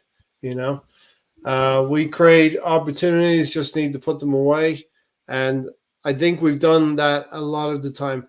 We have to limit a Liverpool team who shoot on sight to less than 15 shots. And I think we can do that. We have to limit them to shots on target as well, to 3 or 4 in the whole game. And it's possible to do that the way we control games, So we talked about Arsenal attacking now. Let's talk about defending Liverpool and Mo Salah and crew. So Mo Salah is the one. The other 3, I hear Liverpool fans talking about the other 3. They'll never score as many goals combined as Mo Salah will in a season. That's the difficulty. They can't all take penalties. Let's even say I'd even back that up by saying non-penalty goals. Those other players That's fair. will not combine for non-penalty goals and be more than Mo Salah, right? And Liverpool do have Alisson, who has been outperforming his expected goals. He's back now? Well, I think he didn't play midweek, so I don't know. No, they gave the cup keeper a game, Kelleher, I believe. Yeah, but he's been playing. He did play Alisson played against Man United. Oh, he did. Okay. Yeah, and they had a lot of shots against Man United. If you call it playing against Man United, it was more like he had enough time to pull up a chair, read a newspaper, just sat watching Liverpool crack off shots for hour and a half. Did they win that match? No, they didn't. It's a draw. He had nothing to do with that, though. He didn't miss any shots, did he? Alisson, You know what? So they have a finishing issue as well. We just can't give them that many chances. That's Yeah. all. But you So look at that West Ham game. The first goal is obviously unchallenged. Takes a shot from 24 there was yards. some distance, yeah, based on the way that they were missing earlier in that game, and then to get that's the shot that goes in first. Nice. So Yes. we needed Declan Rice up there challenging Bean and Zabazai face to stop that shot going in. The second goal is a breakaway where David Moyes has an opportunity to bring a substitute in the second half. And it's a kind of a weak shot that goes through the goalkeeper's legs. Listen, I'm not going to say Raya won't do something like that, but it's unlikely that Raya will be beaten by a shot like that. And then it's sort of late in the game when Liverpool can do this. They're 2-0 up and they score 3 more goals in rapid succession. So if we go goal down to Liverpool Anfield, we need to keep it tight and controlled and understand we can come back into the game. And don't let Liverpool get away from you. If they score 2 goals, we're not coming back at them at Anfield, So what are your thoughts about Mo Salah, Gary? And is that your worry, Zinchenko, or are we just going to let them play, let us play? What do you think? No, Salah is definitely somebody you have to be concerned with. So you think about Kivior. He's a world-class player Mhm. doing world-class things, so we need to basically keep him quiet, right? And if that, we've seen Tomiyasu keep him quiet. Like you said, is it going to be a surprise pick? And Kiwior is going to have the opportunity to try to do that and just focus on shutting down Salah. Because I think if he's shut down and we have a chance, I think the trick is, can you do that for 90 minutes? And even when we did shut him down with Tomiyasu, they still came back and were able to score 2 goals on us. So it wasn't we weren't able to keep them at bay. So that's the thing. Yeah.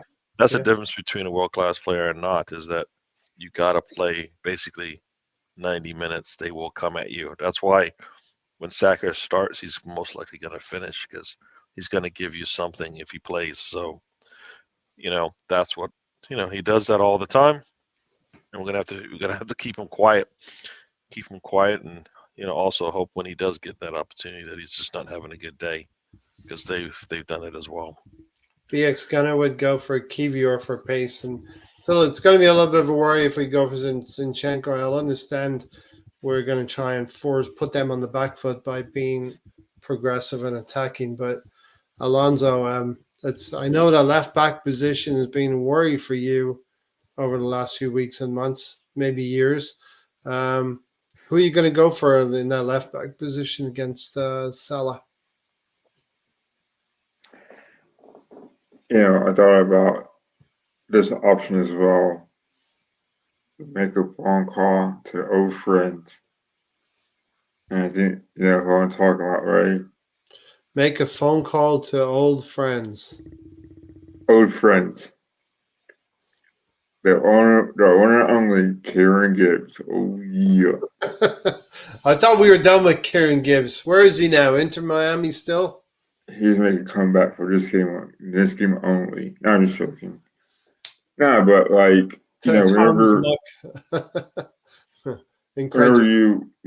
you make a mistake 2 games in a row, right?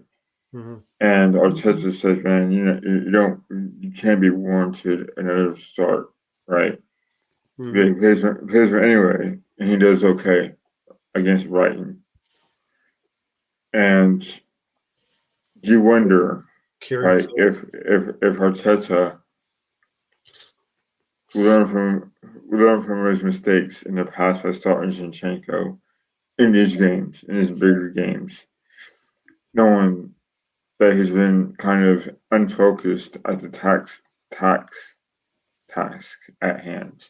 Task at hand, yeah. I mean, in the past, I've blamed Megalex for those mistakes, but in nationality, it was Zinchenko not being ready enough for it. Now, like Gary had said, would he make a gamble and start QBR ahead of Zinchenko? Um, at some point, QBR is gonna have to play these bigger games Yes. and figure out where he stands with Arteta and with the team. So I would not mind QBR playing, because it just scares me a little bit that Zinchenko can be not focused enough to do his job the way we think he can. Yeah, he's a great cheerleader and all that stuff. But at what point does he put his money where his mouth is and actually start playing defense when we Yeah. need him the most? Yeah. So, at that being said, I think KVR ought to start this game, and also to see how Regulex does as well, because he's been put in a position where he has to defend more so than he would like to. So yeah, I mean those will be my two key players to look out for going in the back is Gabriel up for it and Caviar if he plays, would he be ready? Yep. I think Gabriel will be up for the challenge. It'll probably be Nunez who'll be up against a physical player. We talked about it. I left this banner up for a year now because we talked with Tony extensively about this to be or not to be progressive or pragmatic, and we wondered what that meant with Zinchenko or Kieran Tierney at the time. Well, Kieran Tierney's now with Real Sociedad. And I believe to win the Premier League, you're forced to win 27, 28 games in a season. And the only way I think you can do that is by being progressive, going forward and winning games. Talked about these three games as well, Aston Villa, Brighton, and Liverpool, and talked about what points we needed to get from those three games. Well, I thought we needed 6 points, and that means a win at Liverpool because we didn't get full points against Aston Villa. But it kind of scares me. The ghost of last Anfield last season is scaring me with Zinchenko in the lineup. And I just think Arteta might go with Kivior in this lineup, you know. Yeah, just think about it. He hasn't played in about 10 days. Kivior himself. And did he come? He came on against who? Gary. Came on for like a minute in Brighton, which I wouldn't consider that actually playing. Yeah.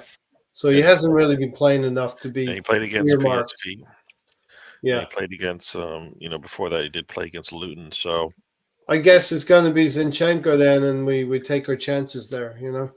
yeah, well, I think he gives you stuff early. The trick is whether he'll give you enough to push late into the second half, right? Yeah. So, like for me, late in the second half, he should not be on the pitch unless you're pushing him up into midfield. Yeah. So it's going to be a 65 minutes or 70 minutes for Zinchenko, and then Kivior is going to come on, in my opinion, you know. We'll go a few more minutes. It's getting a little bit late for Tom there, the UK contingent. Absolutely fine.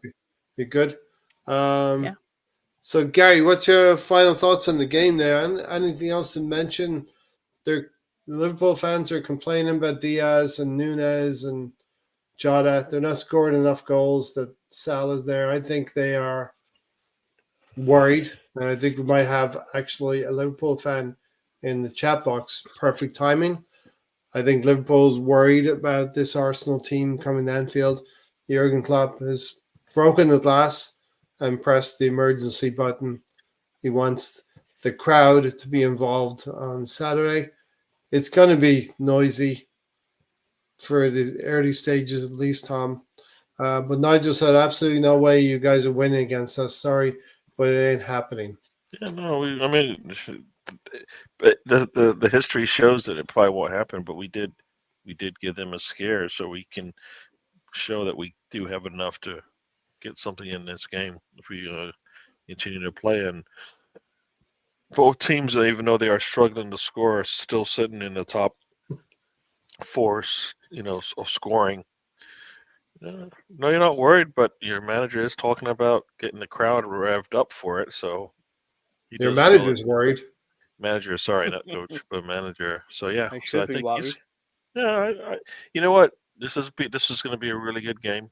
The top two teams playing each other, both looking in good form. As opposed to teams look like one team's look like they're struggling. This should be a good one. I can say that I would be. I'm still a little concerned because you don't know how this thing will play out. They have the experience to overcome much of whatever we give them. We're still figuring that one out. Sometimes it seems so. That's when you got Salah and Van Dijk and Allison on your squad. You have players that. But that's it, Gary. That's the three players that are hanging their hat. Those are three really good players to have on your squad. We've got Saliba. We've got Rice. But we don't have players, those three type of players that I'm talking about. If on their day they're hot, it will be a tough one for us, right? We do have the talent to keep up with them, but they have the experience to overcome if the talent is matched, right? Like I said, I think Saka should have fun, and Martinelli should have fun, right? In the midfield, Rice should have his fun. The trick is don't make this bigger than it. Don't make it. Don't create any unnecessary reasons for them to respond. All right, just punish them. That's what we need to do. The crowd are gonna get involved. There will be points in the games where there will be a tackle flying in somewhere. There will be flashpoints in the game. Jurgen always does that for big games, mind games. So was the Man United game a big game? The two biggest clubs. He said they're not worried, but then why would you resort to mind games to get that edge if you're not worried? Yeah, you know what? Yeah. Arsenal is showing a lot more consistency than in past years, right? And they've always, like I said, they always respond to failures in the past, right? One failure being that you can't take a 2-0 lead and give it up. So yeah, and if at any point our offense clicks, it will be a good game. It should be a good game for us, right? The pressure is more on Liverpool as well. Yep. We talked about they've got Van Dijk, but we've got Saliba and Gabriel. Yeah, right, and Rice right in front of them. They don't have a 3-0 like that. So we've beaten Man City, and in that respect, it's down to consistency about being better than Man City against the other 18 teams. We could say the same thing with this Liverpool clash. If we beat Liverpool, then it comes down to consistency against 17 of the rest of the teams. Nigel, I don't think the pressure is on Liverpool. You're playing at home. You're expected to win. You have a record where you haven't beaten Arsenal in 10. Wait, the pressure's on both of you. Why is the pressure not on Liverpool? The pressure's on Arsenal and the pressure's on you. Of course, it's on you both. You're like second and third, aren't you? Or whatever it is. First and second. Sorry. First and second, sorry. Right now. But it will probably be second against third. Yeah. If Aston Villa go do what they're supposed to do. Yeah, exactly. So, of course, because the Jurgen Klopp is saying, why do I need to get involved with another team's manager for the crowd to get involved in the game? I don't need to do that. I shouldn't need to do that. So but that's why it's on Arteta to Jurgen Klopp says to control himself, right? I mean, yes, he can't do that, Gary. You know what? If he can't, his team better back him up. Yes. It better be because we've got a 2-3 goal lead when he's acting up. You know what I mean? It can't be like we're down 1 and he's acting up. You know what I mean? Or is it? He can't do that. He's doing the same thing a second time will be really disappointing. He didn't learn. I think he really finds it difficult, Gary. I think he really finds it difficult to not go crazy in front of these referees who are doing. But his team gets punished for it because they don't back him up, so he can't do it anymore. You know what I mean? Like I don't want him to do it. Up on Saturday, if his team backs him up when he does it, I'll take it. But the consistency of that hasn't been there just yet. right? Yeah. So They backed Jurgen him up Klopp- in Jurgen the Klopp game got one against of my Brighton. players sent off. Fuck him. there you go. Mr. Tom says he don't care. You were a small fry. Gary. Oh, the show's now turned into the trip. I guess so. Everybody just left us. But Right, yeah. So Villa are the biggest threat. Okay. If you guys are small fry. They've spent I 100 guess million on one player. if this is small fry, I can't wait till we are big fry. Amazing. That's all I'm gonna say. Amazing. When we're amazing. big fry, I can't wait. If this is small fry, sitting top of the league, struggling to score, Yeah, look, defensively sound, but we're small look, fry. I don't blame Liverpool fans to be salty because they're looking at a season where Man City are off the pace and they should be looking around saying, we're in the clear. We got this. Like when they won it. Like when they won it, they were in the clear. To be fair, they won something like 18 games in a row or They did. 18, they did. went. And then they lost 3-0 to Watford. But now we know when you're really bantering us because you're saying Aston Villa are the biggest threat. You guys are small fry with respect. So you're saying Aston Villa have a better chance of winning this thing than Arsenal does. Not salty, you're salty. That's amazing. That's amazing. He's the one bringing all this stuff to the. Like that. Yeah. That's like saying, yeah, I'm not mad, you're mad, or like something my ex-wife would say. Well, look, it'll be a good game on Saturday. Look, the most likely outcome of all of this thing is when you meet two immovable forces, it may end in a draw. A draw is the most likely. Draw. We need to. This is one of those where you got to leave it on the pitch. Yeah. Y'all know what I think of draws. I don't want you want to know what you think of draws. No, he's got something. Earlier, David. You know what? I don't listen to what you have to say. Don't you get that? He hasn't figured it out yet, Gary. He has not figured it out yet. No, I mean, like you said, both sides have something that can surprise the other, right? Aston Villa playing the best football at the moment. They're playing well. I'll give him that. Yeah.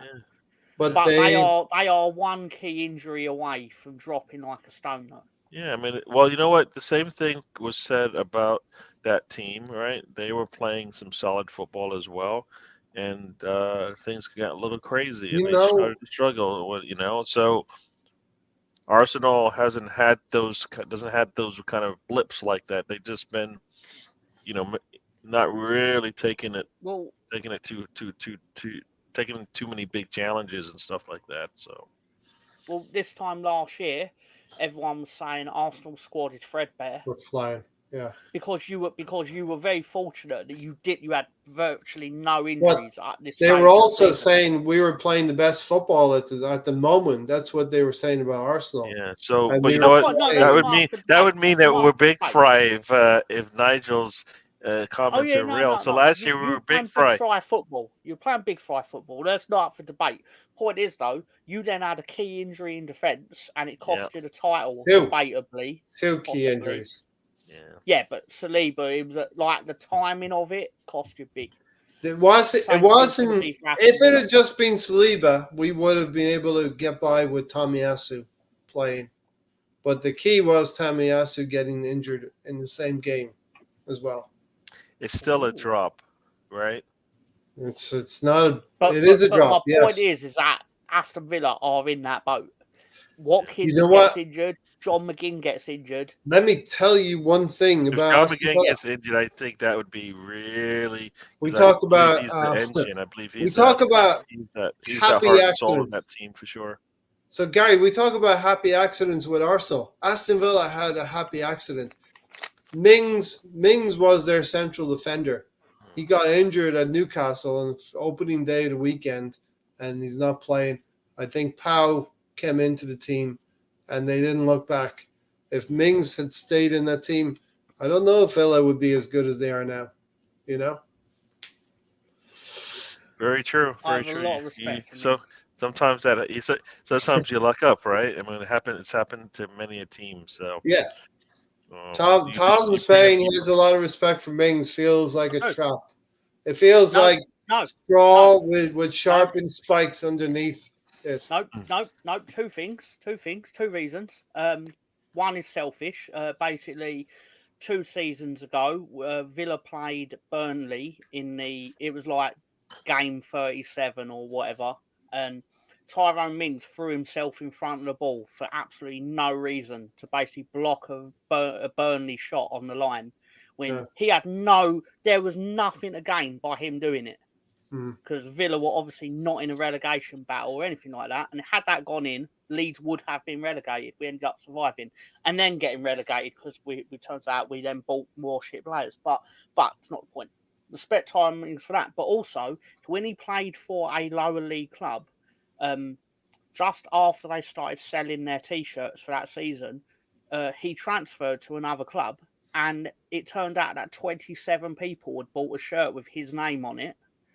So then he refunded them all out of his own pocket so they could actually get shirts of a player that played for the club. Oh, He didn't wow. have to do that. It was very nice of him. Yeah. Listen, we'll just finish up here on the Liverpool thing, but Liverpool fans saying that Jurgen is regenerating. Huh? Who are Liverpool playing this weekend? Sorry. Or the mighty Arsenal. Thank you. They've regenerated this team. They went and got a couple of release clause players, good players in Szoboszlai and McAllister. They got a few injuries. A lot of teams are getting injuries now.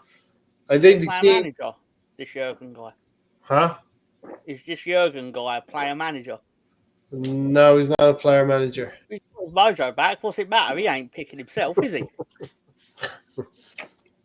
He ain't gonna be faced with the ball from 10 yards out. yeah, exactly. No, I just said it's all down to the manager. That's why Everton are on the ascendant. Sean Dyche always That's right. because they overspent for 3 years. I think and then Everton made better than the punishment. And I think the players got a little bit annoyed with that 10-point deduction, and we're seeing a momentary blip upwards. I expect Everton to revert back to type a little bit in what they've been doing. They got above the Their three. fixtures were very generous to them. Let's just say. Yeah, very generous. All right, so that's Arsenal. Liverpool will take care of itself on Saturday. Emery, what kind of job is Unai Emery doing at Aston Villa? You got to give him some flowers, right? He's doing a good job with Aston Villa. Clearly. Yeah. A little bit like Arsenal. He had a good half season last season, and he's joined that to this half season so far. And he's got to put a full season together. We'll see what it looks like at the end of the season for them. Some people have said, this is kind of how he had a big run at Arsenal as well, and then things started to, the wheels started to fall off as well. Yeah. So we'll see how he does this time around. He, like you say, they're playing some really good football, but it's hard to sustain that in this season. It's hard to sustain it this season if you don't have the depth. And we're already talking about depth for them, so we'll see.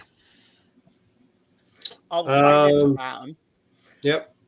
What I think is going to be really interesting is that potentially Villa are potentially going to be in 3 competitions at the latter end of the season. But also important to note that one of Arsenal or Liverpool will not have an FA Cup run.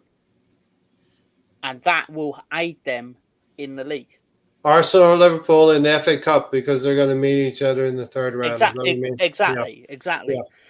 And whoever loses, it's going to be one of these. Obviously, you never want to lose a football match, but it's not actually going to harm the team in the league that doesn't win that match. Sure. Well, look, Arsenal lost in the Carabao Cup and didn't have to play a game in midweek. Liverpool had to play a game. They put some of their first team players into the team. They won 5-1, but nevertheless, they've had an extra game, some of those players. have had an extra game. They've got to go and play a two-legged semi-final, and possibly with the draw, should get to a final against Chelsea. The draw being favorable, Liverpool versus Chelsea. That may be the only opportunity that either team will have of a trophy this season. So it's going to be Pochettino or going to be Klopp potentially. The only opportunity for a trophy for them. We need to. We're in the situation now, Tom, as Arsenal fans. We've watched FA Cup runs be stunted by Nottingham Forest and Southampton and Nottingham Forest again, or whoever it was we went out to last season. Where do we need to now be able to run 3 competitions? You know, Tom? We're Arsenal. Wait. You bring up like 1 year that you went out in the 3rd round. Like, We went out in the 3rd round. We went out in the 4th round. We haven't gone far in the last 2 seasons. My team's been drawn as the away team in the last 11 FA Cup draws we've been in, at a mathematical percentage of like 0.05%. Well, or something like that. Gary will tell you we haven't gone out at the Emirates in the FA Cup. We went out at Southampton. We went out at Nottingham Forest. We went out at the Etihad. So we've had 3 away fixtures in the last 3 years, and we've gone out in the FA Cup as well. Ours goes back to about 2016. And then if we did win the away game in the 3rd round, we'd then get drawn away in the 4th round and then the 5th round. Yeah. It just and we kept getting drawn away at Arsenal for some reason. Don't understand it. That Monday night match at the Emirates is one of the most annoying football matches I've ever watched in my life. The one with Thierry Henry coming back. I sat there it was like I manifested it happening because I felt knew it was gonna happen. I'm sitting there like, why are we just holding them at bay? They're just gonna bring on Thierry Henry. They're just gonna bring him on. Yeah. And as soon as he walked onto that pitch, it was like the exact thing that happened entered my brain. And it was like I willed it into existence by thinking it would happen. And basically, that's when my love affair with Thierry Henry ended. It ended at the end of his career. I was going to say, not all the times that he scored like hat tricks against Leeds or anything. That was his Paul job. Robinson. Right? That was his job. So he did his job, and he was a great footballer, and I'm going to respect it. But to actually come out of retirement solely for the purpose of putting the Championship club out of the FA Cup, go fuck yourself, Thierry Henry. Well, he didn't kind of retire. He was on loan. Yeah. From Liverpool. He was on loan at retirement. Look, this is a player who handled the ball and didn't send Ireland to the World Cup. That was my first time seeing Arsenal play live. It was when they came and played the Red Bulls in New Jersey. So, he handled the ball that sent Ireland out of the World Cup. You know, that's Thierry Henry. He did that to me. And then Ireland wasted all the money they got as compensation. Did they? And Roy Keane got in trouble for bringing up that would happen. And then it turned out he was right. Well, Tom, he's Roy Keane. That's what he does. Yeah, but he was right. But that put him in the World Cup, but then he got sent out the group stages in Paris. Ireland were on course to go to the World Cup until Thierry Henry handled the ball. So I don't know what you're talking about. They still love Thierry Henry. 2009. It was for the 2010 World Cup. Yeah. Basically, he brings. Gary's been sarcastic. He knows exactly what happened. Yeah. Sorry, I slightly misread that. But anyway, and then Ireland complained about it. It was like, I remember specifically online there were people saying they're going to put a 33rd team in the World Cup because Ireland have been robbed, sort of thing. It was like, yeah, they have been robbed, but football doesn't work like that. Like you can't add 33 teams into a 32 team tournament just because. But then FIFA just gave Ireland $5 million in hush money. Yeah. And And then we they took all, it. and then they all Well, spent it on Guinness. Yeah, well, probably the corruption within the Irish FA took care of a lot of that money as well. Yeah. Nigel said he's been supporting Liverpool for 50 years, so he's not trolling us. Listen, you're always going to believe your supporters are 10 out of 10 and the opposition. No, but then he says that we don't travel. we We do travel. We sing. travel. He says we don't travel. This man at the top, right, who I have no love for at all, is like one of the worst human beings I've ever met in my life. But this man, look at his face. This man, let's just say for argument's sake, his name is Gary. Okay, if that is your real name. He does have another name as well, right? He does. He certainly does. He's sat in a bunker in New Jersey at the moment, but he has been to the Emirates. Bunker. He has been to the Emirates. He could dress it up with photos and all stuff like that. Yeah. I know a World War II bunker when I see one. But I'm just saying. I'm just saying, right? Yeah. I'm just saying. And I know he's going to kill me and roast me and all that. And that's fine. I'll sit here and smile and take it. But that man travels to support Arsenal. Yeah. We do have good away support. Yeah, I thought our away support has been good. People complain about it. Celebration police were complaining about us after away matches, continuing to sing for our players, and our players walking over to greet the fans and all that stuff. So I don't know. You know what?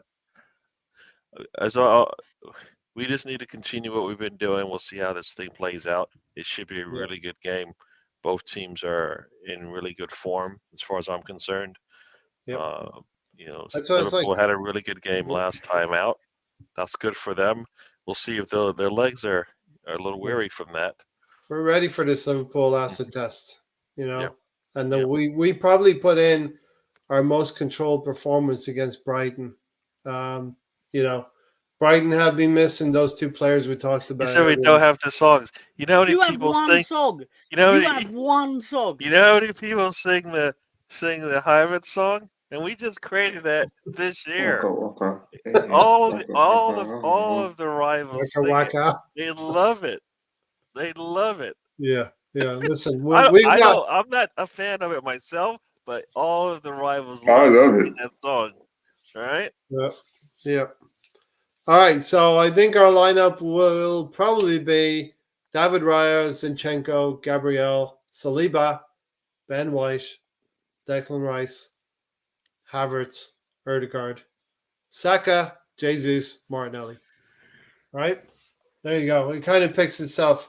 Obviously, Zinchenko is the weak link, but Trent is also the weak link in Very true. And Liverpool have a rich history of music. Think the Beatles is in our blood. Yeah, love the Beatles myself. So the Beatles are who are singing the Liverpool songs? Is that what they do during the games? Liverpool fans sing Beatles songs during the games, do they? Yeah. No, they sing "You'll Never Walk Alone" and then press silent on the Liverpool fan button. Silent. Nigel, come on, dude. Not having any of it. Not having any of it. I guess it's a good place to sign off here, right? You have one final opportunity to say something, and I'll even include Tom in that, So just give me those 3 points, man. Arsenal, get me those 3 points. Continue where you just left off last match. Yes. We need to score early and often and quiet the crowd like we did the last time. There is a game plan to it. So you stick to it. You got to play through the 90. Arteta. 4 years. Not everybody can play through the 90. So make sure you make the changes when it's necessary.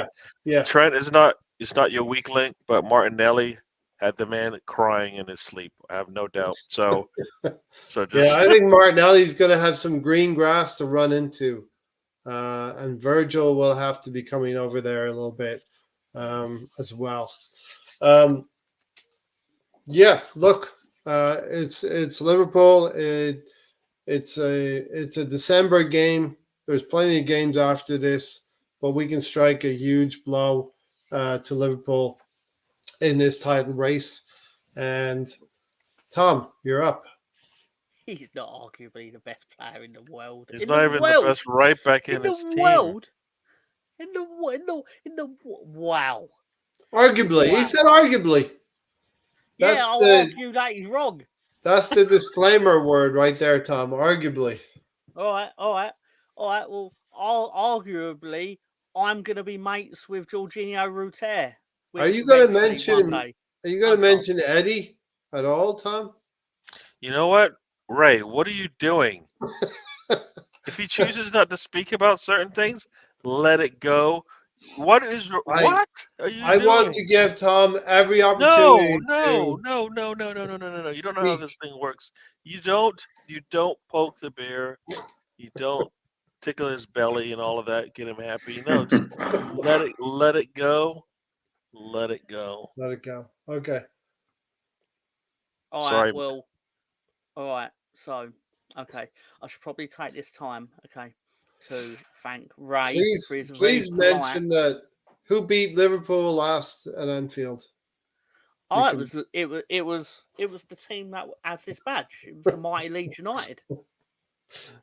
Yes. We were winning, then we weren't winning, and then we were winning again, and then we won. So, well, you can come back and discuss it because usually on Sunday night, 7 p.m. in the UK. Yep. I believe it is about 7 o'clock start. So yeah, come back. Just plugging your shit. But anyway, Sunday at 7. Yep. So I'll thank Ray for his very polite invitation to the show, which usually is code for he has no other guests. But harsh. It's factually true though. But what do you call Gary and Alonso here? 2 out of 4 spots. Anyway, I'm not complaining. I'm just saying I'm not naive to the realities of how this works. All right. No, I also know it's 4 o'clock in the morning there right now, and I was conscious of not doing that to you every Thursday. That's very kind of you. And Ray. knowing you have other podcasts to attend to as well. Oh my God. It's like it never ends. It never ends. If I'm not on a podcast, I'm preparing for a podcast. Anyway, and I actually have a job. I know. Yeah. Anyway, sorry. So thank you for inviting me onto the show. It's been genuinely fun. Yes. Look, Gary's little face where he's trying to be all serious and stuff, but he's shaking his head. He's smiling now because he knows he can't hate me genuinely forever. I don't know who you are. What's your name again? My name is Gary. Never heard of you. You've never heard of DWTT. I'm the DWTT from DWTT. No, does that mean like dead weight? Weight? Never heard that nonsense. Drop weight tier test. Drop weight tier test. Yeah. Yeah. But if you actually go on my channel on the trip on Monday, you look at this Monday show and you'll see I'm hosting it as Gary. So, well, you could call it hosting it. Absolute disaster. I was there too. Yeah, exactly. You can vouch that I am the official Gary. But anyway, but seriously, Nigel, it's been good talking to you. As I told Ray last weekend, and I'm telling you, get your box of tissues out. Nigel, you're gonna need them. Yeah. So there you go. That doesn't sound PG. Come in on Sunday. It's because he's gonna be crying. Yeah. Crying. I'll just double check, because it could have been something else. No. You see, only you take it there. Yeah, that's not true. Look, that's literally not true. If Tony was sat here, it would have gone even further direction. But yeah. But anyway, you see, Nigel knows he's gonna get his box of tissues. Well, I will say before Tom finishes his monologue, I do respect Liverpool as being a traditional club, not one of the plastic clubs who has been propped up by oil money. Yeah. Go ahead, Tom. Yeah. No, that's a fair point. I will give Liverpool their due that their money is to some degree self-made. I mean, really, it's mainly TV revenue, isn't it, these days? But it's still like you're not sponsoring yourself. and then turning round to the league and going, look, we made a profit of 400 million this year, even though our shirt sponsorship The accounts biggest for club in the world. 398 million of it. Yeah. Yeah, exactly. But yeah, Man City, like record-breaking revenues. I'm like, how? We got 20,000.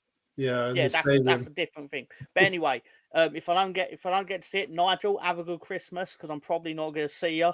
Because let's be honest, I didn't know you existed until about 28 minutes ago. But Well, now you're everyone best else- friends. Oh, me and Nigel, we go back. We go back to about 50 years. 3:40. No, we go back to about 3:32 a.m. Anyway, so seriously, have a good Christmas. Yeah. I hope you get, all your good wishes and stuff. I'm really not good at this. You can tell. I don't even really write cards. Ipswich, come on. I write their name and my name at the bottom, and I let Hallmark do the rest. But yeah. So have a good Christmas, everyone. Don't forget, it's someone's birthday this time next week. Not gonna name names. Actually, that's a lie. It was on the Thursday. Anyway, and yeah, I like donuts. But anyway, and my belly shows it.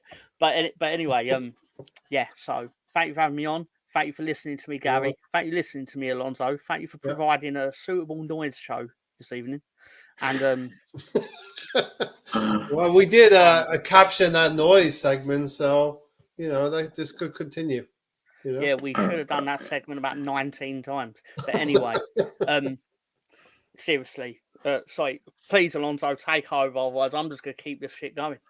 Yeah, take over. Right. So it's good seeing you guys, Tom, Gary, and Ray.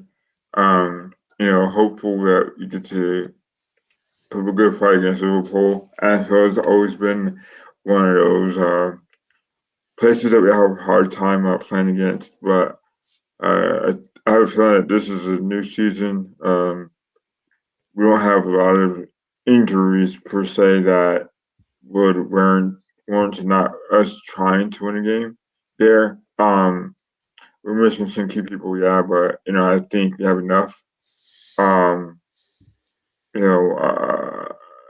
There's gonna be some people that are gonna have to have great games. I think Gabriel Martinelli is one of them. Also, Gabriel Jesus. So yeah, I wouldn't mind seeing Odegaard put in his weight as well. We need a complete game. Hopefully, Brad doesn't mess up.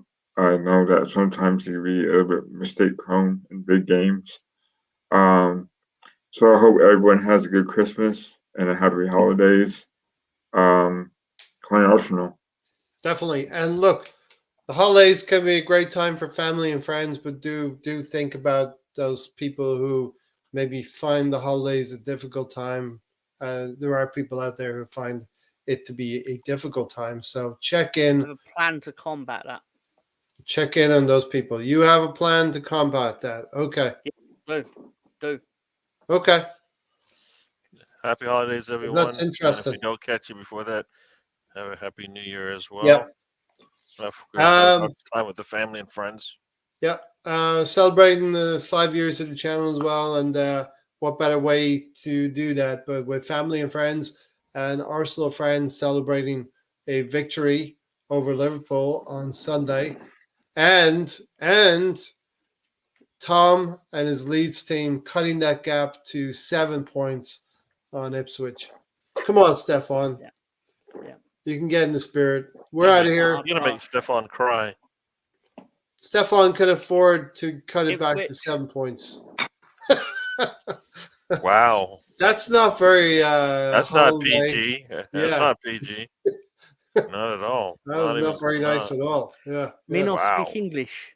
Me Oh, not speak now- no Anglais. Oh my. BX Really? Gunner, you're always Right, here. BX Thanks for Gunner, being here all the Really? time as well. Steven, it was Steven. Sorry. Nigel, let's see you on Sunday at 7 p.m., Nigel. Let's see that. All right, everybody. Gary, thanks for joining. Alonso, thanks for the sound effects and joining. Tom, thanks for the many, many stories. And, of course, invitations will be extended again. Take care, everyone. Have a great Christmas. We'll see you Sunday. and Saturday trip, and maybe a full Nelson. Who knows? All right, we're out. What the world's going on?